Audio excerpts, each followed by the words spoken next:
Welcome to Touch Grass with Theo Snodgrass. I'm your host, Theo Snodgrass. We're having a very special episode today. We're having a one-on-one with a very cool person that I met on the internet.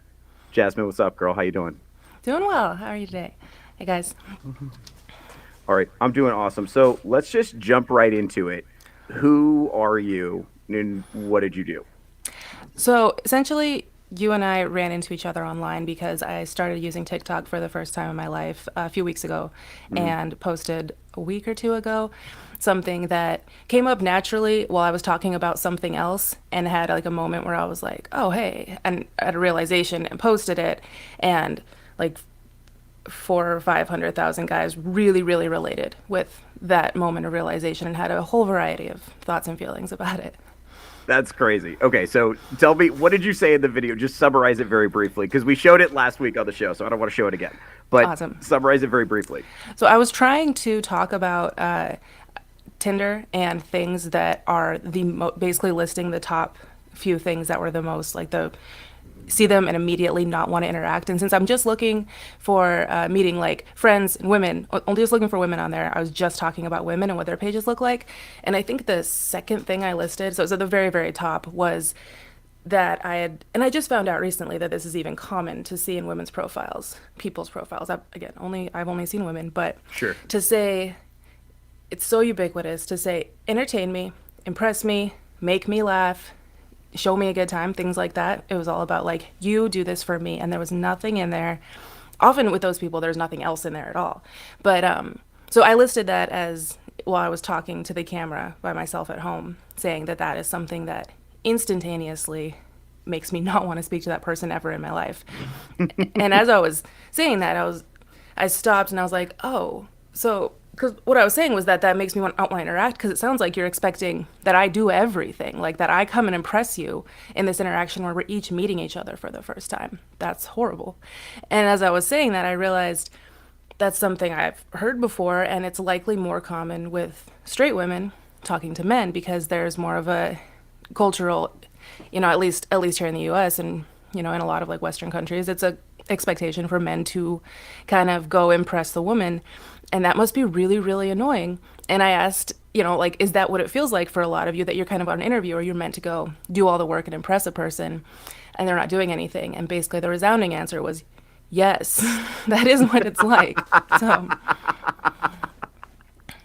which was surprising. I did not think I hadn't had anybody look at anything I had posted, like anything more than like 100 views before that. Like I said, I just got on Wow. TikTok, so I that was it was surprising. I think it's at like 400,000 or so views. I haven't looked at it in a minute, but there's a lot of people definitely related to that, and there were a lot, it brought a lot of people out that had a lot to say.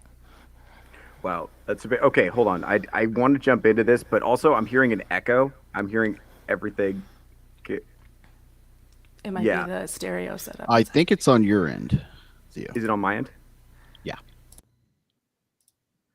I just turned on another setting. Did that help anything? Okay. No, that fixed it. Okay. Oh, okay. All right, that was my fault then. Oh shit. No, it's still going. So now I'm Oh, thinking it's on my end. Uh, it's a bummer. Okay. We're just gonna roll with it. oh, I'm Um, sorry. That's distracting. that's okay. I'm gonna figure it out. So walk me through this. So you get 400,000 views on this video, and it's mostly dudes being like, "Welcome to the club." It's 100%. There hasn't been one comment on there still now, unless I've missed one, that was not from a man. Not one woman interacted with that ever. In fact, Interesting. I Oh, haven't got a single female follower until a couple days ago. One female follower popped up there. So so is that's that what it. you were expecting when you? No, I was not trying to connect with men, and I definitely wasn't trying to connect with just angry men. It was pretty surprising. Not I definitely Right. wanted to connect with men, but that wasn't what I was like expecting to have happen at all. Sure. Yeah. Sure. Sure. So what? So you're so okay. So we're in the story. You're reading these comments. What is your reaction to that? Well, I mean, the first like few hours, really, I was like, oh, good. I finally like I got like a little foothold here. That's great. And I was interacting, and since Yeah. the whole point was that we were in agreement here, I was interacting and giving a lot of leeway for even the people that were pretty um, feisty Yeah. like I was just like, hey, I get it. Like, I understand how this feels now. Like, this has to be, just really, really extra empathetic, like more empathetic than you might normally be, which is very different from how I feel like 2 weeks later because I am exhausted. But Yeah, they're a lot. but particularly in the beginning and throughout, Yeah. and maybe on more recent videos, I've been like less patient, but still like overall, just interacting and being like, I get it. That sounds, or asking questions, like clarifying questions, a lot of it, because there were so many people that just wanted to have like a quick, snappy, whether like mean or often it was like kind of mean or insulting, or there were so many, like hundreds and hundreds of guys being like, wow, another woman finding empathy for the first time or discovering humanity for the first time, or look, they're waking up. Like there were so many like that. And I think that a lot of people didn't expect that I was looking at the comments, and maybe because people that have their videos like be seen by a large audience a lot of the time, of course they're not gonna look at the comments. Why would they? But this was the first time for me. So I Yeah. was looking at the comments and when I would respond and they'd be like, oh God, hey, like, okay. And it's less of a like just kind of like a snotty joking thing, which is what got me thinking that it might be helpful to engage more meaningfully and honestly if people know that's what you're there to do, because all the like snarky commentary tended to not be okay. Some at least half and half. Like the snarky commentary switched when I started asking clarifying questions to those Mhm. comments. They weren't just trying to do a little snappy thing to get other guys to like their comment or something or whatever it is they were hoping for. When I like wanted to engage more meaningfully, and so from there I was trying to like I made a couple of videos trying intentionally to engage with those same people and like talk more about it. And it was a very small number of people that actually did want to engage meaningfully. And some people that were a little confused about how interactions happen or just DM'd and they're like, I'm down to talk about it. Like I was gonna like call them privately and then we could talk. And most of them didn't. Most were just wanted to do this snarky thing. And it seems like that's probably why the gender wars are so easy to get into online, because all you have to do is dig in or say something that's not even controversial, but it's just the same old stuff, but said Yeah. in either like a snarky or like a relatable way, or for people to argue with. And it's just so much easier to say something that people hate, or that they're gonna like that gives them an in to say something nasty about a group of people, or to like air their frustrations. And it's a lot harder to honestly engage about something because people, it's not fun and it's not quick. No, and a lot of people don't have the bandwidth for it. Like a lot of Yeah. people, I think you hit it on the head when you said venting frustration. Hmm. I think so. I'm a comic. I go on the road. I've talked to hundreds and hundreds of women every single year for the last several years about their dating experiences. And I hear loneliness, frustration, and anger are the main thing. A lot of women just want to yell at me just to get Yeah. it out. All And right. it's hard. I mean, I don't take it personally anymore because they're not yelling at me. They're Right. yelling at the guy that left them, but he's not here right now. Right. That's So exactly what I was feeling. I was then like, you hey, yeah. yeah. Yeah, and I think a lot of those guys, like, obviously, that anger has to be coming out of left field for you because it's like, "Bro, I didn't do anything. What Right. are I was you like, mad at Ashley me is so for?" nice to you, man. Yeah. Yep. Yeah. Yeah, and I understand. I actually said I have a friend who's a feminist and a communist. I talk about her all the time on this show, but we've been friends for years, and I have been trying like crazy to get her to experience empathy for men, and I just haven't been able to crack the code. So I actually sent her your video because she just married to a woman. She recently got divorced, so she knows about dating women, and I was like, maybe there's a connection. Mhm. Maybe it'll work. Did work. But Okay, that's fair. I It was not really for those types, although that's initially what I was hoping. I want to like grab onto something really quick that you mentioned. go ahead. The way that you used feminist just now, it Yes. sounded a little bit like the fact that she's because obviously her being a communist isn't relevant here. So the fact that you uh, said that she was a feminist and immediately followed it up with, "I've been trying to get her to feel empathy for men." Are you under the impression that feminists or the like self-prescribed feminists don't feel empathy for men, or what's your definition of feminist? That's a great question. I actually wanted to ask you that because Oh, I okay, assumed that you self-identified as a feminist, certainly. and I wanted to hear what that meant to you because I Okay, think that's going to be important. Because I think my experience is a lot of women who call themselves feminists are really looking for. They haven't thought about it on a like in an academic sense. Like they're using that as Like I'm a girl's girl kind yeah, of yeah, thing. yeah. There's it's sort of like a generic girl power thing, but it's also because they haven't like thought about it in a super intense academic sense. What they're really doing is they're looking to get language they can grab onto to deal with some of their like negative feelings and Interesting. Are these justify their perspective. primarily very young women? Sorry, I didn't mean to interrupt you. Are you interacting with a lot of like say 25 and under when you think of like when the crowd you're talking about? Well, Or I would say actually it's probably under 40, we'll say. okay, okay, so Under 40. I think women, in my experience, women over 40 are they seem to enjoy men's company. They seem to like hanging out in mixed company. And then I think under 40, particularly women in their 30s, I find I have stage bits about this, but women in their 30s in particular are man, there's a lot of contempt there and a lot of casual disdain for men that they feel very comfortable expressing openly with me sitting right there. hmm, And it's like at this point, because I engage with it on purpose, I don't take it personally the way that I used to, okay. because I know it's not about me. But it's hard to hear, not because I'm like, how dare you say that, but because in my head, I'm thinking, what are the horrible experiences that you had in your life with men that caused you to feel that way, such that you're carrying it forward into this interaction? And That's where that's my head genuinely goes. what you're thinking about That's while what my you're not being offended by what they're saying, like you're concerned about their experiences? Yeah, Like, it doesn't make me angry, it makes me sad. Like oh wow, that's deeply, very upsetting. deeply and profoundly sad. And this has driven my pursuit of the creative enterprise is the the sadness of women. Like Well, that is that's killing me. I hate seeing it because look, okay, so I know we have different perspectives on masculinity. We can get into that, but as a man, I feel like something's horribly wrong and I feel a tremendous amount of responsibility to fix it, even though I can't. So yeah. it's responsibility plus powerlessness. Like I hate watching women suffer this way.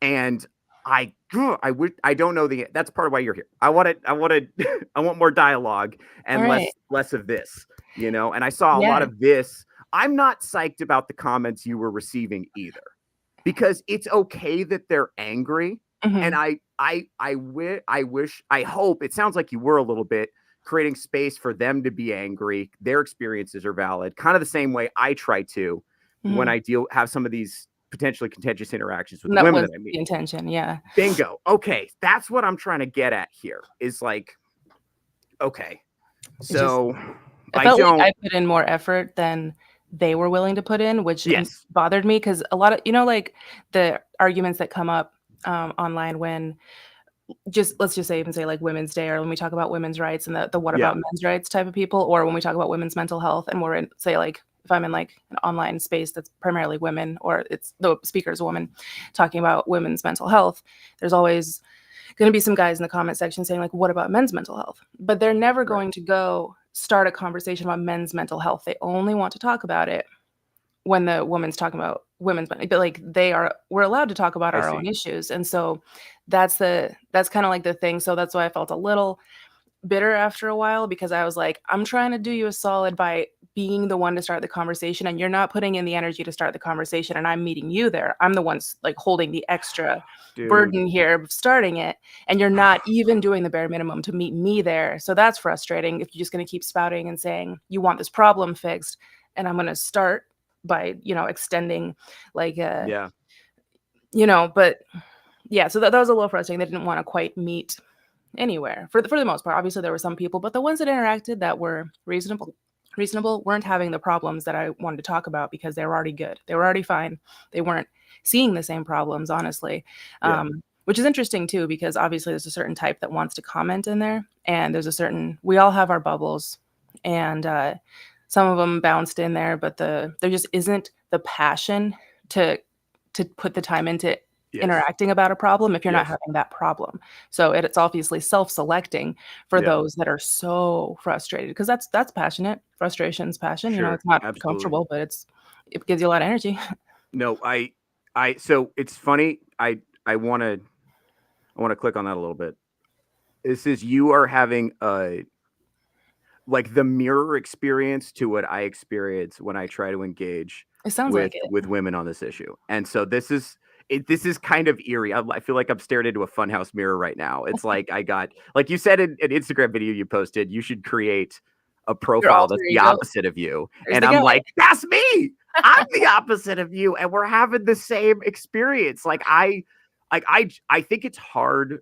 I find that, well, first of all, I think part of the problem is some of the men you're dealing with are just angry and they don't have the toolkit to have the kind of conversation that you want to have. And they're so angry. Even I find myself getting, like when I'm talking to my feminist communist friend that I love dearly. I love her very much. She's an awesome person. But like when I show her a problem, like, hey, here's a problem that I think affects men. Does this move you? And she's like, this just feels like whining to me. Like that's hard to hear. That is so hard. But Do I you have push to, back on that? but I asked, no, because I get triggered. Because Okay, when okay, and then I'm it's not just going to have that, because she's a debate kid too. That's how we met. So nice. like we can have contentious conversations and walk away from it good. And we can disagree horribly on the Soviet Union or whatever. And then we can just walk away from it and be like, yeah, what you doing today? Getting lunch? Cool. Like it doesn't matter because it's like, it's debate, whatever. So, but in that moment, because I am so triggered by that, I have to take a step back and be like, I'm not going to have this conversation because I asked for feedback and she was honest with me. So I got what I asked for. And what I don't want to do is damage this relationship by talking to her when I'm heated. Because the truth is, she's saying that because her framework has programmed her to think a certain way about these issues. And I'm trying to challenge what is a load-bearing framework for how she processes the world. And I'm trying to add nuance there. So I have to be willing to deal with the fact that she's going to reject it. It is what it is. Yeah, so when we think about frameworks, I think that was something that's really, really fundamental to this is that you're not just bumping up against their framework or their worldview. Sure. The thing is, like, the harder, like as you said, it's a load-bearing piece of it. It may be that you're touching on something that's at the core of it. So the harder you bump at all against the thing, especially if, like you're saying, maybe not the most academic views, or maybe they haven't examined very much what it means to be a feminist or whatever it is. If it's a feeling-based thing, it could be kind of like, people that have their religious views but aren't exactly religious scholars, and it's a feeling. That might not be the right thing to touch on, but it's very, very deep. And so if it's something that's feelings-based, the harder you say anything against it, everything's going to shut down in their brain. That's reason-based. That might let a conversation happen, and it's just going to like crunch in this like hard diamond pressure-shaped core of you're pushing against something that makes me. And so it's not even the worldview that you're contending with. It's just like this deep feeling of like protecting yourself and what is like deeply true to not only your worldview, but who you are. So it's not even, that's why it's so important to do like what you did and take a step back when you know that you're, as you say, heated, because you're not going to be engaging very meaningfully and staying open to what they might have to say in those moments. And if they're not willing to do the same, the conversations can't happen, because obviously you both have to come. When you had said that my video specifically, that she said this just sounds like whining? No. That wasn't yours. That was, I've sent her dozens and dozens and dozens of videos at the time that we've known each other. I think From for men you, primarily? the thing was, she was like, why, what did you think was important for me to see about this? Which is a fair clarifying question. And I was like, hey, well, here's a queer woman. So somebody that she could potentially identify with. She's a queer woman who is having experiences that mirror some of mine. And maybe she is gaining some empathy for men in the process. Does this resonate with you as a queer woman? And she was like, I understand why you would send this to me, but I don't think it like moved the needle at all. Was that, so it sounds like what you were engaging in was, like a classic appeal to character and hoping that she would identify with my character, and that might make the argument stronger, but not at all appeal to what the content of it was. Is that pretty much what? Well, I also think you presented what was happening in a compelling way. And I also think that, because you were kind of thinking out loud during the video. Right. So your thought logically, you just kind of laid it out in a way that I thought was logical, and I thought that would appeal to her, since she's a very logical person. And also, I know from experiences talking with her, it's not a dig at her, it's just reality. She has a hard time identifying with men. So I thought if the speaker was somebody a little more close to her, maybe shared more of her life experiences, more of her worldview, that, well, also because she's very identity based in the way that she thinks about the world. So she's like, Mhm. as a queer woman, that's central to how she processes information and thinks. So I'm trying I to know the find type. a way to frame these issues in a way that she finds digestible. Because when I frame them in a way that is persuasive to the echo chamber, we'll get to the comments in a minute. When I frame it in a way that's persuasive to them, they're like, yeah, that's awesome, bro. But I don't really need to reach them. Like, Right. if we're gonna Preach build to the this choir. empathy bridge and disrupt echo chambers, I need to frame it in a way that's persuasive to somebody who thinks very differently from me. And so that creates a theory of mind issue for me, where I have to step into her frame and kind of think what would work for her. So I think what that you have a kernel of what would actually work there, and yeah, exactly. The preaching to the choir thing is 98% of what seems to happen online, which is frustrating. But I think that what actually would work is like if I were to have a direct conversation with her, because it is so much easier to blow off like a little snippet of um, content. It's so Sure. easy. Like even if everything in it, like, and I'm sure she trusts you enough to take something that you bother to send seriously enough, but it's still a random face of a person that she doesn't know that is just talking, and she, like, I get it might have been easier for you to believe that I was coming to that realization or like laying it out in real time if you were like you're open-minded, and if she already knew that you might be like sending something that's like supporting one of your points that you guys tend to argue on, or it's a lot easier to be like braced, I guess, braced to like not agree with the thing. But I think that it's fairly likely that, as you say, she's a logical person. I think that the appeal to character thing would work if it was along with a real live conversation and back and forth where she gets a chance to speak. And, I think that your idea was there. There was a kernel of what would work in there, but it's not like media snippets. It's not like clips. It would be a conversation. And then it No, might that's a great point. get somewhere, All right, I want to go to the chat real quick because Arza, a friend of the show, he posted something Oh, that cool. okay. So Arza's a young guy. He's in his early 20s, and this is something he posted. To us men, especially younger men, feminist means I want a clear check to hate men. Okay. How does that hit you? How do you respond? How do you feel about hearing that, and what do you think about that? It feels the vibe I get from it is it feels like this isn't directed directly at you, ours. It feels similar to the types of men that I've interacted with who are already decided and they're already past the point where we're gonna like be able to talk about something, because feminism is quite literally and simply nothing more than wanting actual equality, like actual real equality.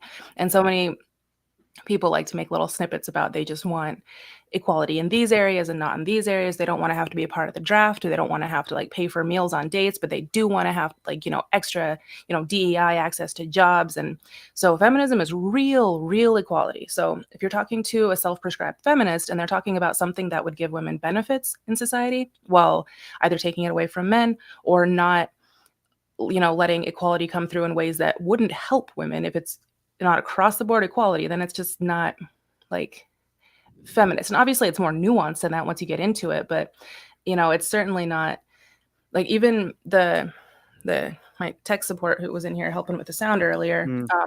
Recently we were talking about when we first met, he said something about feminists in a derogatory way, actually very similar to what you said towards the beginning, not derogatory mean, but just in a like, oh, how feminists are, like that type of thing. And I stopped him immediately. This is like weeks into knowing each other. And I was like, it was actually a coworker we had. He was my boss. And it was someone that we both hated. So it would have been really easy to just be like, yeah. But I asked why he had that impression. And his entire experience with feminists were people like this person that we both knew who was such a nasty person. And she was straight. She had a boyfriend who she treated like trash. He was a really nice guy. She was so mean to him. She used him. She was just like a really nasty, awful person in general. And she hated men, despite being attracted to them and dating them. She hated men. And that was Rough. her, and others like her were the only experience he had with feminists. And he straight up thought that's what feminism was. Sure. And so since, he and I were, we didn't know each other for long at the time, but was very open to talking about it. We had a conversation then and there where I was like, that's not what feminism is at all. Those people suck. That's just not what it is. And then going forward, he was just like, oh, Okay, well that I didn't realize, and it was very easy. But since it seems like, and again, it's going to be a case of the loudest, wrongest voices being like screaming on the internet. What do I always say to you guys? What do I always say to you guys? I always say that on the show. I'm so glad you said Verbatim? that. Yes. No, I say that I say 3 out of 4 women are awesome, and that 1 out of 4 just happens to be the loudest, and those are the ones that suck. And those are the ones you hear from online. It's you only hear from, you know this from your comment section. You only really hear on these topics from the angriest 5%.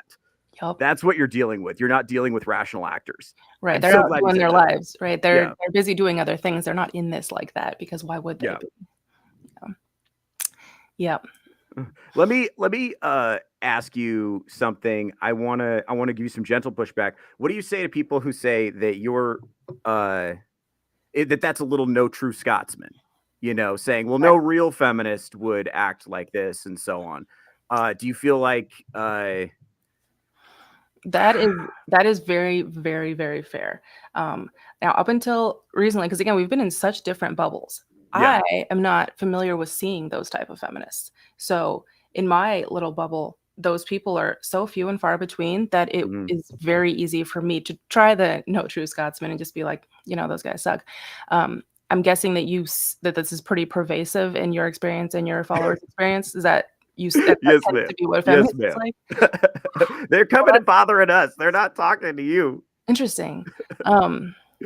Well, there have been so many moments in the last couple of weeks with that video where I'm like finding out about something for the first time, and I'm so out of my, like, I don't know about this. And so maybe this is a good moment to like let you guys know that maybe the majority of non-extreme, more, and I'm like absolutely a feminist, and I'm like, I've got like this brightly colored hair, and I look like piercings and tattoos. And I have a joke about this too. Yeah. What's your joke? I'm not. Well, I'll send you a clip later. You're gonna love it. All right. We always have the back and forth about, like some guy wants to say like bright colors in the animal kingdom are a warning, and then we're like, yeah, to predators. Like there's always the little back and forth clips about that. But point being, I am, roughly, at least like visually, in those groups, but I don't see those people, and anyone with whom I've interacted, like most of the women that I know that I've been friends with they're also like, bi, like pretty much everyone I knew, like I recently moved, but the town that I lived in for the last 15 years, every woman I know is bi. I mean, they're all like musicians, and they're all like, it's a type, but they all love men, and everybody, but also the men in the community with whom we would interact, again, mostly musicians and those types, are very like emotionally in touch. And there's not as much of like this divide I see online of the like people talking about I guess like the paying for dates types of arguments, and the like how women show up like dressed up or like wearing heels, or like things that I just like picture them happening in some other type of world, because that's not at all the types of interactions that I've observed or been in ever. And the men and women are a lot more like similar to each other, and we like talk about these things together, and there's not this big divide. I just haven't observed it. Gotcha. But I don't know any feminists, and every woman I know is a feminist, aside from those in my family, but they're so far from they're so far on the other side. But they like to the point where like, like my brother's the boss of his wife. Like he tells her they got married and went on the cruise, and he didn't let her wear a swimsuit. She had to wear like based. W's in the chat for her brother. W's in the chat. Based. Wait, no. No, you're kidding, right? I really hope that you're kidding. But essentially I just haven't experienced these people. And so from what I know, those are few and far between, but your argument's completely valid. And this is the type of thing I wish we could do more often, is when someone says something that's valid, you're just like, hey, that's valid. You're right. And I like, like that was a misstep.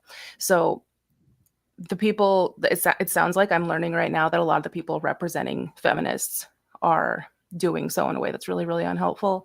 But I kind of want to just Google the definition of feminism here. I don't know how much that matters if that's not who's representing us. But I've always been under the impression and only known people that see feminism as just like true equality.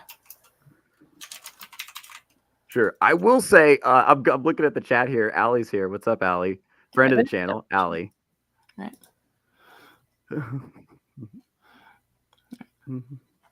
Yeah. So, yeah, I would say, yeah, that is a I mean, I think a lot of us at this point have heard the claim that feminism is perfect social and political and equality for men and women. I think most of us have heard that. I think when it comes to the slap fights that happen online, I think everybody's having different experiences. And I will also say, uh, I will take partial ownership as for my part of the shitty things that men are saying to you online because I don't support that. That's not the vibe. I don't love that. I wish that people would have positive dialogue instead of like venting their frustrations to random women they don't know, especially women who are trying to find common ground. That's what bothered me the most about it. Like if you had been like flaming them in the comments and being like, "You're ugly," then I would have been like, "Okay, well, this is not cool." But the fact that you were actually trying to engage in good faith dialogue and you were just getting shit back was troublesome because I would like to. I want to at least. I want to take you at your word that you want good faith dialogue, and let's start from the premise that we Exactly. want good faith dialogue. Let's start there, Mhm. and And then you I can want disprove or not as you like, but if we don't start there, we right. don't really have much. So let's circle back to the video and how things started. So what you encountered is something that we on this side of the fence call. Wait, am I frozen? Am I moving? Okay, hold on. I'm lagging, but I You think I'm are. still moving. Can you still hear me? You're very slowly moving. Okay, there we go. Now I'm back. Okay. So what you ran into is something that on this side of the fence we call the masculine burden of performance. So what that means is from my perspective, I'll just delineate it from my perspective. Women are valuable and their time is valuable. And I'm dating because I want to get married and have children. So any woman that I'm dating is in her childbearing window, and that's a limited amount of time. So it is absolutely within her right to only want to entertain the attentions of men that impress her. That's absolutely fine. And it is my job as a man to be impressive. That's absolutely fine. I embrace that. I accept it. It is frustrating. I think on dating apps, I don't use dating apps. I meet people in person. So it's really easy for me to do as a comic. I think dating apps are ruining society. But as a comedian, I have a lot of opportunities to meet people in person. So on dating apps, it's frustrating. There's an asymmetrical leverage problem where women get so many more matches Mhm. than their male looks equivalent. And so men who are like super wealthy and hot and do well, they get like a shit ton of matches, right? But then most men get basically zero. And Yeah. so because of that, men get so few matches and women get so many. It's just way easier to set the standards super high because you have so many to filter through, right? Mhm. And I think the standards, there's a couple of problems here. One, I think that's a response to being hurt. So I think a lot of women are sleeping with guys who are not committing to them, right? And so they're getting hurt by that. And they're like, well, fuck, if I'm going to cry anyway, I might as well cry over a hot guy with a nice car, you know? And because of dating apps, like, if I'm going to get cheated on anyway, might as well be a hot guy, right? So, and so I think with dating apps, it encourages people to select for shallow parameters because that's what shows up on dating apps. So looks, height filter, does he have money? Is this going to be a source of excitement for me? Is it fun? Blah, blah, blah.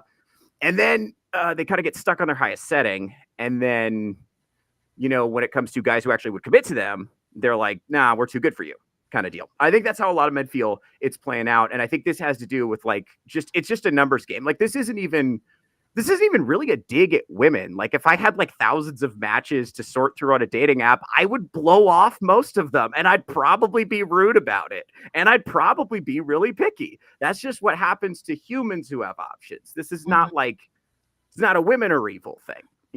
But how do you respond to any of that? In the beginning, particularly, as long as it start from there, uh, when you started out saying that you understand that as a man, it's your job to impress. Why, Yeah. why is it that you assume that you should be impressive more than the woman should be impressing you just because she has so many options and that's the nature of it? No, well, okay. So this is how okay. So when I'm trying to date a woman, I'm trying to see if I want to like I said, I'm trying to marry someone and have someone that want to have children. So I'm definitely going to be vetting her, Mhm. and I'm making sure. But I totally understand why, because her time is limited. Because I'm dating a woman who shares my values and also wants to have children, right? Mhm. So her time is limited and valuable. She shouldn't be wasting it on guys that she thinks are bums. If she Mhm. thinks I'm a bum, but I'm just going to be a good time to hang out with for a short time, not a values match. Mhm. The Like same for you. That goes for you just as it's perfectly equal there. Like, absolutely, absolutely. And so that's what I filter kind of preemptively by values. mhm. So that's a lot of this stuff gets knocked out early on. So by the time it gets to me approaching a woman, I've already decided I'm interested. It's fine if she has to kind of make up her mind a little bit. I might go out with you because her time is inherently a little bit more valuable than mine Well, because but of the childbearing window. And so I'm comfortable with that. I mean, the That childbearing window is so wide. It doesn't, like we're all probably dating people that are roughly at our age. It doesn't make our time more No, valuable. I understand. Well, no, it does. Because, well, and here's why. Because it takes like a year to get to know somebody, and then you got to be like engaged for 6 months, and then it takes a You while to mean get her pregnant. longer term time, not like her time talking to you and getting to know you, like Right. right from the So date. right. So there's a lot of it takes a long time to really work through a relationship, and by the time you do that 3 or 4 times, you've really put yourself in a tough position if you want to have children. How So long do you think that women are able to have kids? sure. I mean, well, it's easy up until like say like after 35 it gets tough. My mom had Okay, me at yeah. So 38, it's a pretty, but yeah. no, Okay, so it's not a tiny window unless you're trying not to date like incredibly young women. It's not super small. Like up I all the but way you up to only 35 is you a could lot. interview like maybe 4 or 5 people thoroughly. And like you can really so if I'm going to like from my perception, I know guys that were dating people in their late 20s and they were stringing them along and being like, well, my ex might break up with her and then I'd get back with her. And I always thought that was heinous. Yeah, I think it's it's well, here's the thing. This is I talk about this on the show sometimes, but this is one of the kind of like unseen heinous things that men kind of do to women quietly is waste their time and lead them on uh in the childbearing window. Like I think that's not something you should do. Like women have this inherent asymmetry that comes from nature that we can't do anything about, that is reality. And as a man, you have to be respectful of that. That's what I think. okay, So just that's how because I you approach can like dating. have kids all the way up till your death essentially, and therefore the woman's got a shelf life. Is that essentially that's the comparison?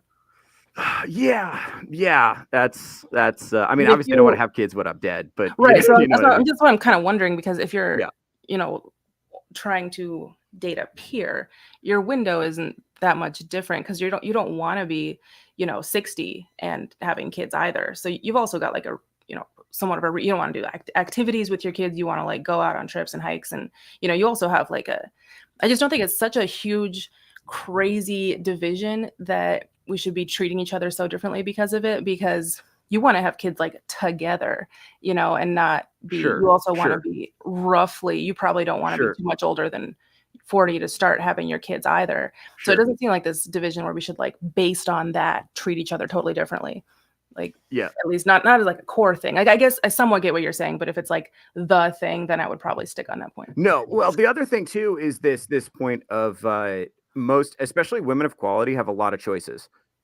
So I think she should pick her best choice. As should you. Right. Fair enough. But if she's got, More if she's choices. got, in general, women have more options than men. Right, right. In general, and that's true even if we didn't have dating apps ruining the economy, right? That Right. would be true, right? So if especially if it's a woman of quality, like she's got a lot of really positive characteristics, and her being a part of my life is going to make my life a lot better. Mhm. I am totally fine with her filtering through her options and picking the best one, and I'm totally fine with her putting some burden of performance on me to demonstrate that I have qualities that she values. That's fine with me. By the time I get around to pursuing a woman in a serious way, I've Mhm. already filtered through my options Okay, so and settled on her. in a serious way. We're not Yes. talking about when you said earlier that you've already decided you want to pursue her, you don't mean that you looked over her bio. That's not what you mean. No. I don't Okay, use that's where dating apps either. I don't use dating apps either. So I understand that. So I don't want to confuse the issue too much by because when I'm talking about my experience, I'm excluding dating apps. Like so I'm interested in a woman. I don't approach her at first. I kind of notice how she moves in the world. I see how she's perceived by the community, and then I ask around about her. And then by the time I get to, because if she's awesome but she's married, well then I can just not approach. And we've already now neither of us has to feel awkward. But by the time, and then I'll ask around what's her, how does she move? What's her reputation? Because you can't always perceive that directly, You from also might just get, bad information based on like what someone's reputation is, of course. But I don't want to get too bogged down in something sure. that's Yeah, kind of deep absolutely. here. So you try to do as much field research as you can, and then talk to the person like a human and see how they move, see how they converse. And then after that, that also gives her the opportunity to kind of vet me too. Mm-hmm. She's And like, who's this weird guy asking questions about me before we've even met? And then she can versus that. And then she can do her own field research. She can do her own oppo research and figure out like what my deal is and how I move and how I'm perceived by the community. And we can kind of take our time. This is easier in smaller areas. This is very hard to do in urban centers. Yeah, this is very different from most people's experiences. Right. Like, Right. So, and I was on the apps for a long time. So I did really well on the apps. I'm sure. As far as at the time, I was interested in a very different kind of relationship dynamic. I was doing the hookup culture thing, lots of partners, casual, whatever. I wasn't like filtering for that. Now I'm pursuing something very different. So my values have shifted a lot, and I've gone away from dating apps completely. Mm-hmm. And I'm really like not high on dating apps at this point for mechanism of meeting each other. One of these things that causes that is that asymmetry in options, and also on dating apps because they filter for such shallow they're already okay, here's the thing, like I'm 5'7". That has never prevented me from dating hot chicks in my life. This is never been a problem. Trying to say to guys recently is like, I know so many guys. I know guys inches shorter than you that are always dating the hottest girls available in our area. Woo! W's in the chat for the short kings. W's in the chat for the manlets. Manlet crew, stand up. And they never have a question in their mind whether that's going to happen. They know it is. Like they're, you have a similar air about you. You're very confident. Like you've clearly like decided what your aesthetic is. You know what your personality, like you know yourself very well. And that does come through more than it seems a lot of the guys, at least the ones I've been talking to, seem to think it does. And they really feel that. And as you're mentioning, like, especially on dating apps, and I'm not an expert either because I do the same thing you do. I've only ever hooked up or been with people that I'm already, whether they're roommates or classmates or workmates, like I know them. And that's not like necessarily like advisable, but that's like, I want somebody that I already know. And I find it very weird to meet and be like, hey, let's see if they can make this happen. Like that's odd. So, but I've just never witnessed it being an issue. Certainly not height, hardly even looks, frankly, and not money. It's so much the personality that it seems ridiculous to me when people are talking about this, the 6, like 6 feet, 6 figures, like that whole thing. I've never seen in my entire life. I realize though, it's in a different bubble than mine. No. Okay. So a couple of things on that. There's 2 things going on here. One, meeting in person, charisma is still king for men. Mm-hmm. And I noticed that. I mean, that's why I learned how to be funny. And when I was 14, I said something funny. It made the whole class laugh. I liked it. I realized being a know-it-all wasn't making me friends. I was like, I'm going to do this for the rest of my life. And here I am. Right. Oh. And that I am not wealthy. I am a road comic. We're barely keeping the lights on at fucking Theo Snodgrass LLC over here. And I do fine. So, and that's, and I'm not a tall guy. People always overestimate my height though, because charisma in person is still king. Now on dating apps where there's a height filter, like that, a lot of guys they may not have a lot of the shallow that may key up dating. I'm having a couple audio issues. I'm not sure if everyone else is or not. Yeah, no, I'm having audio issues too. Oh, okay. Hold on. Are you hearing that echo? Are you hearing me? I'm not. Oh, you've been clipping a bit, but okay. No. Am I back? I can hear you now. Yeah, you're good now. Okay, good. Yeah. So for the guys that don't have like the fancy car, the height, the looks, whatever, they were traditionally were able to make up for that. Like maybe you learn a couple close-up magic tricks. Like that worked for a guy. I do. Like I just do a little that. couple coin tricks, something that makes you interesting. Maybe you get funny. Maybe you're charm. Maybe you get really good at giving personal compliments that resonate with the person you're talking to. I don't know, whatever it is. There's all sorts of ways to kind of make up for some of the deficiencies in the shallow areas as a dude. And the other thing too is women are attracted to a lot of different stuff. Like the different women key on different stuff. Like there's guys who like the girls who like the wispy Timothy Chalamet guys. There's chicks who date gym bros. There's chicks who like the Seth Rogen looking guys. You know what I mean? Like there's all women, and for whatever reason, that's what turns their crank. I don't get it. I don't pretend to understand it, but like look, this is I do really well with girls who like Lord of the Rings. I don't know what that's about. That's like I have 4 Lord of the Rings tattoos, and it's excellent. Like in every I literally the first time I left the country was to go. I wrote an essay when I was 16 to get in with a college group to go study Tolkien. I'm so into Lord of the Rings, so I could see that being a thing. Go ahead. Yeah. You look like a man of Rohan. Oh, thank you. That's kind. I will. And then the other thing too is what women say they want and what they say they go for and what they actually respond to have always been different. And this has never been more true in the online era. On a person basis, like as a group. Okay, so that woman who's repeating, I need this tall man that makes this much money, 6'5", finance, all that stuff. Yeah. Like the women who are saying that and they say it like they mean it. A lot of times they just got hurt by a man who had none of those qualities. They're hooking up with Chad from the vape shop, who's got a slight paunch, and he's emotionally distant in a way that reminds them of their last guy. Honestly, it feels like an ego boost to even be saying like that little audio that's trending, which again, I'm brand new to TikTok. I didn't even know about it till recently, but it feels so much to me like when women are doing that, it feels like they're just trying to inflate their ego by even saying it, because I'm so sure that in 90% of those cases, at least 80%, that's not at all what they're trying to find anyway. Like if it shows up maybe, but that it just seems like a fun, like arrogant thing to say, maybe in like a good natured way, but that's not like a number of men I'm seeing take that so seriously, right? And maybe and some women are saying it like in kind of a nasty way, like I said, like as an ego inflator, and like you said, they might have just gotten hurt by like a 5'5" poor guy that just fucks well. I don't know. It's just that's not who women are really choosing. And like you were mentioning, like it could be a Seth Rogen character. There are so many. I want to like, as far as having dating apps be the predominant or common ubiquitous way of meeting people these days, and it being the case that you're already predisposed to only being able to really like date or show interest in a facade of a person. Those who are good at showing a facade are going to do better. But also, I just want to like remind everyone, like when we get into these, like when I'm hearing guys being angry about like women wanting a certain height or wanting muscles or something, like that's not really that common to have there's just like so many varieties of we all see super hot women walking around with just guys that you're like, wow. And he's probably, people make comments about like him having a big dick or being really rich. That's usually not true. It's just that the vibes do so much more.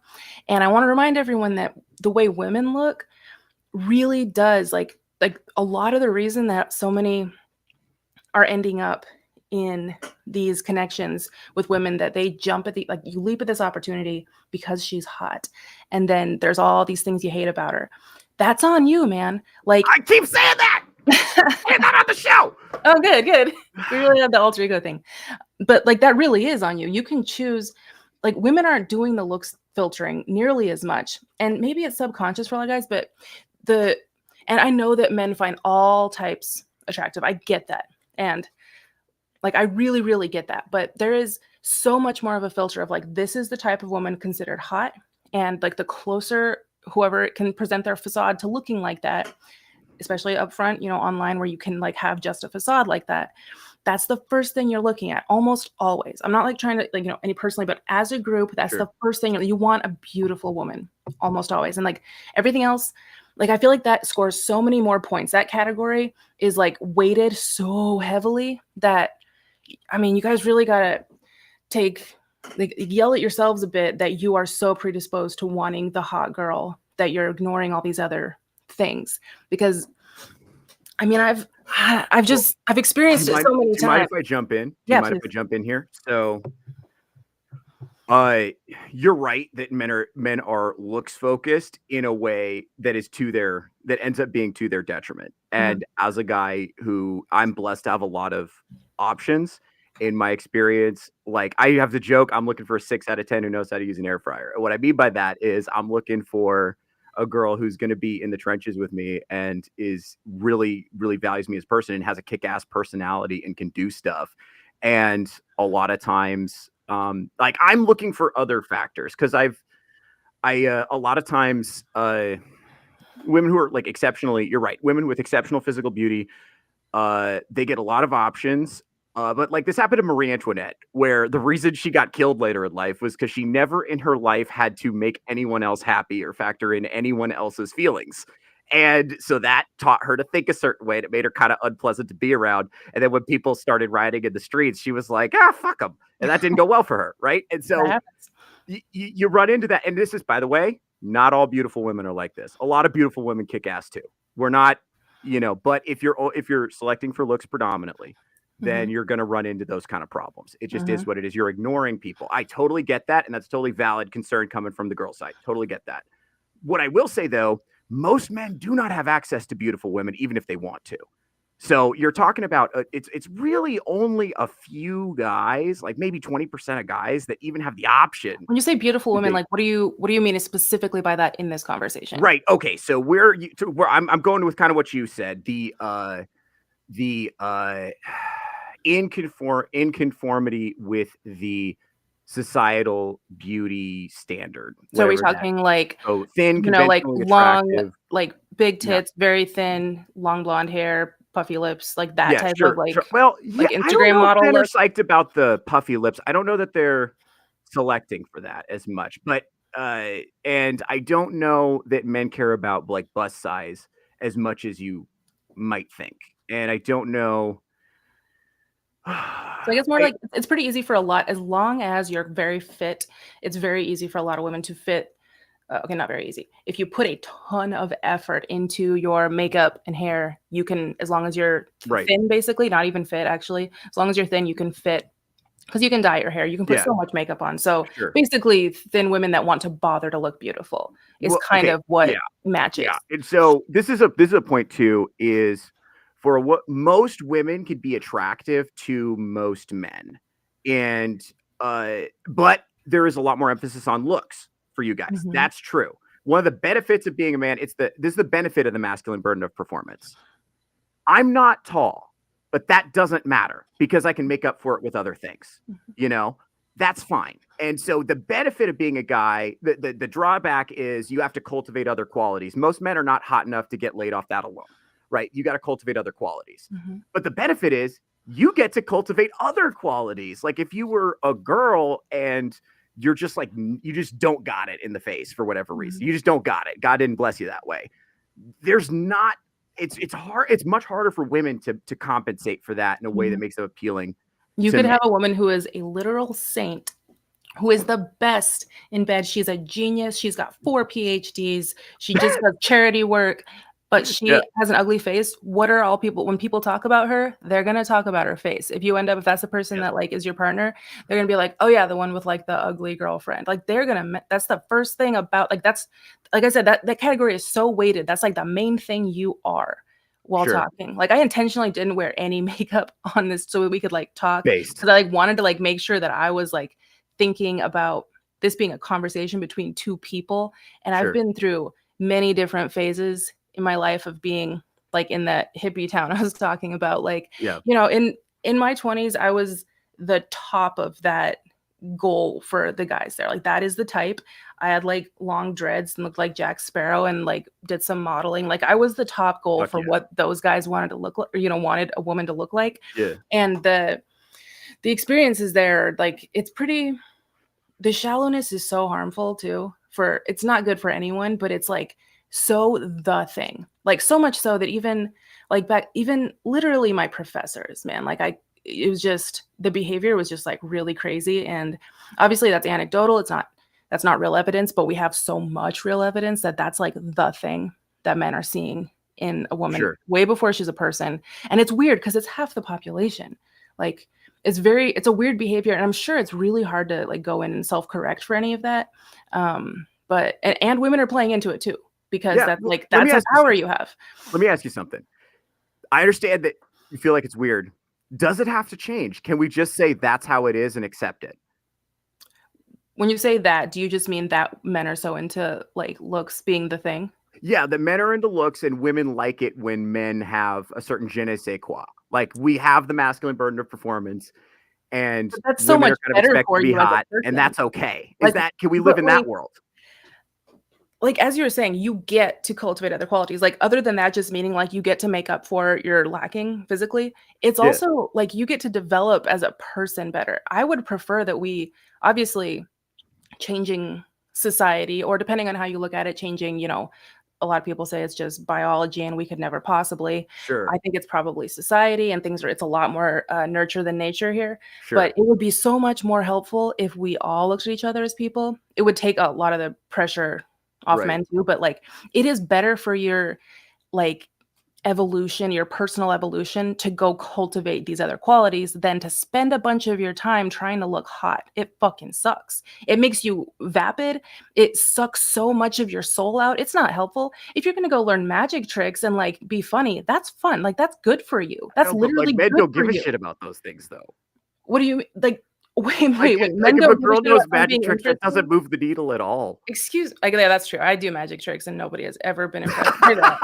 I'm You're sorry, I wrong. didn't know You're I was right. making it personal. I wanted to argue, but no, I love magic tricks. I'm really into that. Um, you're Oh, right. shit. You're Let 100% me right. hold on. Let me pull this up because Allie, friend of the show, she is a lady, believe it or not. This is her recent comment. Women's burden of performance is home cooking, homemaking, and child rearing skills. How do you respond to that? Um, it's unfortunately been true for a long time. It feels like the fact that that's shifting away from being as true is what's causing a lot of this, like, these choppy waters in interactions, because like, depending on what, the commenter means by that, what do they mean? Like, do you mean that's traditionally how it's been, or that is the thing? Because obviously that's also not what you're getting. Like you're not being like judged on that until like so much way after decisions have been made. So Sure, but really your burden of proof is just no, your looks anyway, well, starting out. no. Well, okay. So, uh, let's say because you started off with unfortunately in that sentence. Why is Unfortunately, that unfortunately? that's what women are meant to do. Yeah, why is that Because unfortunate? for a really similar reason that I was just saying, that like being looks focused is unfortunate, because it's so much less wide open and interesting for, again, your personal development, like your mental development as a human, to just be expected to look hot, take care of kids, and make food. Those are like three really limited things. Wait, And hold those on. that want to do that, that's Can great. But I can I just yeah, can I reframe that a little bit? please. Okay, because I first of all, I think Allie makes the point men can tell, and so I'll tell you. Okay, a lot of men are not pursuing women in any kind of serious way; they're just going based on hotness. So I can't Hmm. speak to that. I used to live that way. I don't anymore. Hmm. So when I'm looking for a woman, I'm looking for certain signs that might indicate that she might be good at those things. Like I'm looking for high levels of compassion, empathy, the ability to think independently and come to their own conclusions. Also things that Uh, just make you a good person, though. Right, absolutely, Yeah. absolutely. But they would also lead to like I'm really concerned with like if I'm going to have children with someone, I want them to be a good parent.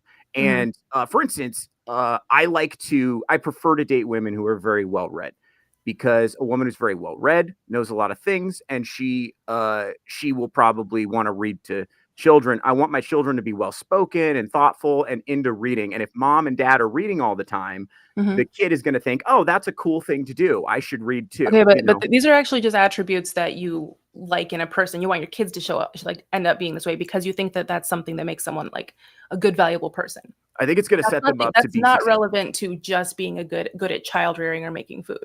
No, Like it's not. if It's we not talk limited about to that. And like being well read, that's okay, something I would say is a great that's the thing. other thing. This is something that I notice in a lot of feminist spaces. There's something kind of inherently disparaging in the way that you talk about child rearing and rearing and making food as if that's It's just limiting. I might be just because that's not for me, and I know that a lot sure and of fair people do enough. want It it. doesn't. It doesn't have to be for you, but it's a really important thing that our society doesn't function without. And it's creating uh emotional safety and comfort and consistency and love within a family is a very powerful thing. And it's For the not a man and the small woman. thing. Both It's a parents have to do that. tremendous responsibility. And I Mhm. think for better or for worse, a lot of that falls on women. And I do Why? think women are a little better at it. Why? I mean, isn't it this one of the biggest feminist complaints is that men are not as emotionally intelligent? Isn't that I think we I don't kinda know. is that Um, one of the big complaints about us? I certainly haven't made that complaint. I think that patriarchal values have led to a situation where men aren't encouraged to like do things that are like where your Sure. emotions are on display, where you look into like what's going on with you mentally, emotionally. I think that it's not encouraged, and therefore again, not nature, it's nurture, that Gotcha. you Okay, end that's up the being less difference. likely and you're not encouraged Yeah. to be Okay. that's not like it's not honored like when boys start you start becoming less of like a little kid and more of a person. It's cute and it's like attractive, or it's encouraged by adults when girls are really sweet. And with boys, it's like cute when they're little, and then Yes. they get like made fun of once you're a little bit older if you're like, I guess, really sweet or like delicate, like sensitive. Yes, for And it sure. gets like stamped out of boys, and it's really horrible. I can't imagine how much that must hurt It's for like an necessary. emotionally sensitive. It's Why is it necessary. necessary? Well, because the world is a violent, cruel place, and To you boys need only? capable, strong men to deal with it Why do the men have to be the ones dealing with it? because we're built for it.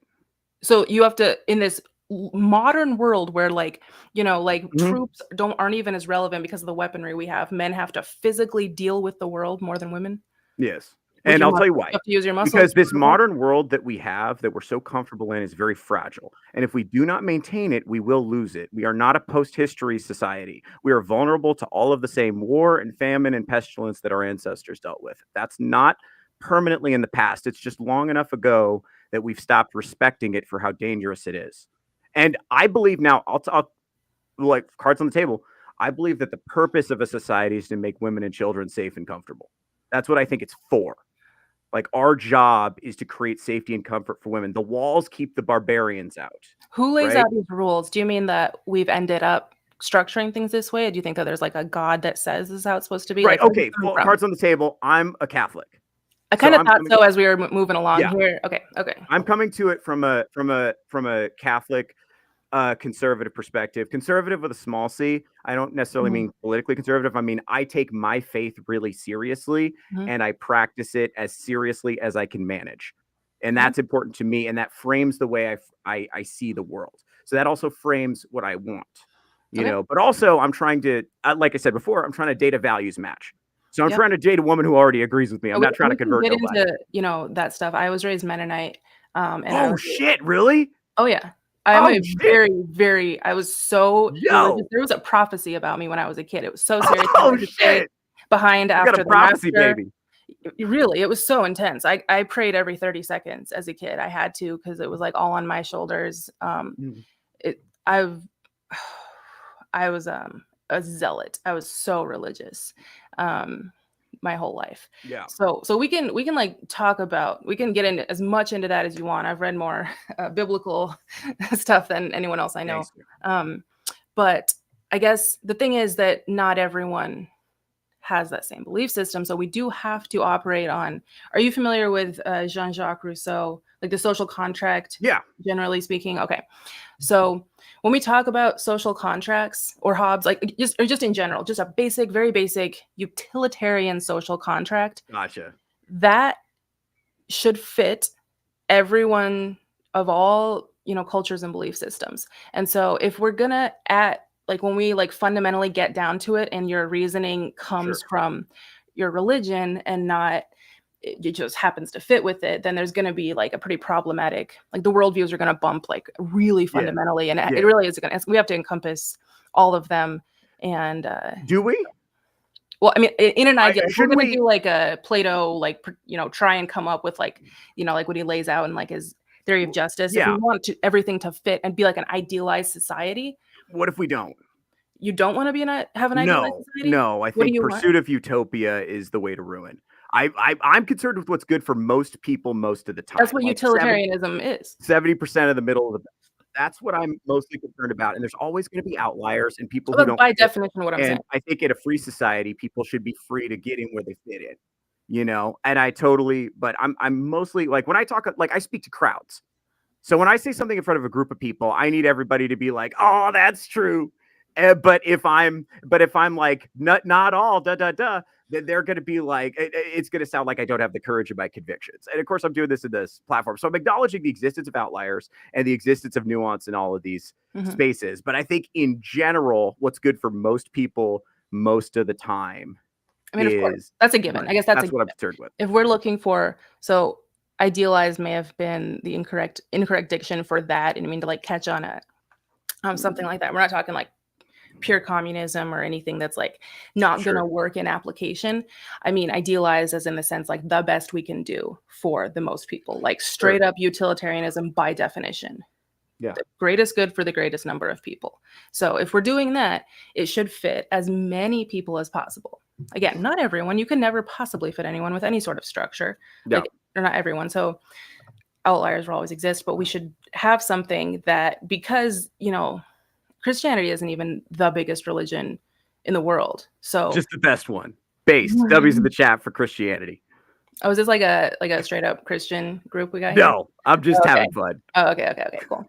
I wasn't sure because when I mentioned my brother making his wife wear like a wetsuit in Jamaica, you were like, yeah. No, most of my audience is it's pretty diverse thought. Most of them are atheists in my experience, and we got a bunch of Protestants in there that I tolerate. Okay, all right, we're being silly. I got it. Yeah. Okay, we get into Catholic Protestant thing. I can understand. So since things are really like if we like do a hypothetical and say like society, if we're just talking about a society that's going to like work for the world and not just like small areas, ideally we want something that works for as many people as possible. Yeah. Keeping in mind that not all women want to be child rearers and chefs, that's a small number. So the men and women who want to do those things can do those things. Sure, I but is understand that a small number, or is that what's good for most people most of the time? Diana in the chat, I can't find it now, but she said it's yin and yang. Men and women are supposed to work together in this way. Like men are kind of like predisposed to be concerned about going out there and making things happen and doing cool stuff and acquiring resources. There's definitely some women. You got your Margaret Thatchers of the world. There's definitely some women who are capable of that, right? Totally get it, and who are predisposed to that. But is it not better for most women most of the time? Wouldn't most women most of the time be more comfortable, doing that? Wouldn't that be like? I mean, what makes you think that? Well, I will tell you, one gut said so, but I'll tell you the truth. So I'll just go based on my personal experience. So I went to law school, and I know a lot of people who became lawyers. Same. And in general, women tend to leave that profession in really high numbers, and the ones that stay tend to be really miserable. And I watch that, and I'm like, why is that? I think I also believe that men and women are inherently different. And this is in alignment with my observation, my experience, anecdotally with data. Yeah, and also I'll stick to the anecdotal realm right now. I'm just saying that anecdotal evidence is just not really like trustworthy. Sure, we could get into studies if we want. I just don't have any in front of me. So let's just talk to each other like we're two people at a bar for a second. Okay. I think in general, like men and women are both happier with that arrangement. And there are outliers. And what I would say to you is, based on what you've told me about your experiences, I think you mess around with a lot of outliers. I think that's kind of the world you live in. So I think that's your bubble.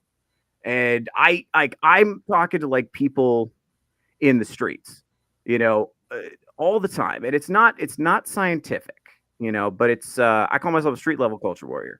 And what I do is I go out and I listen to what people are saying.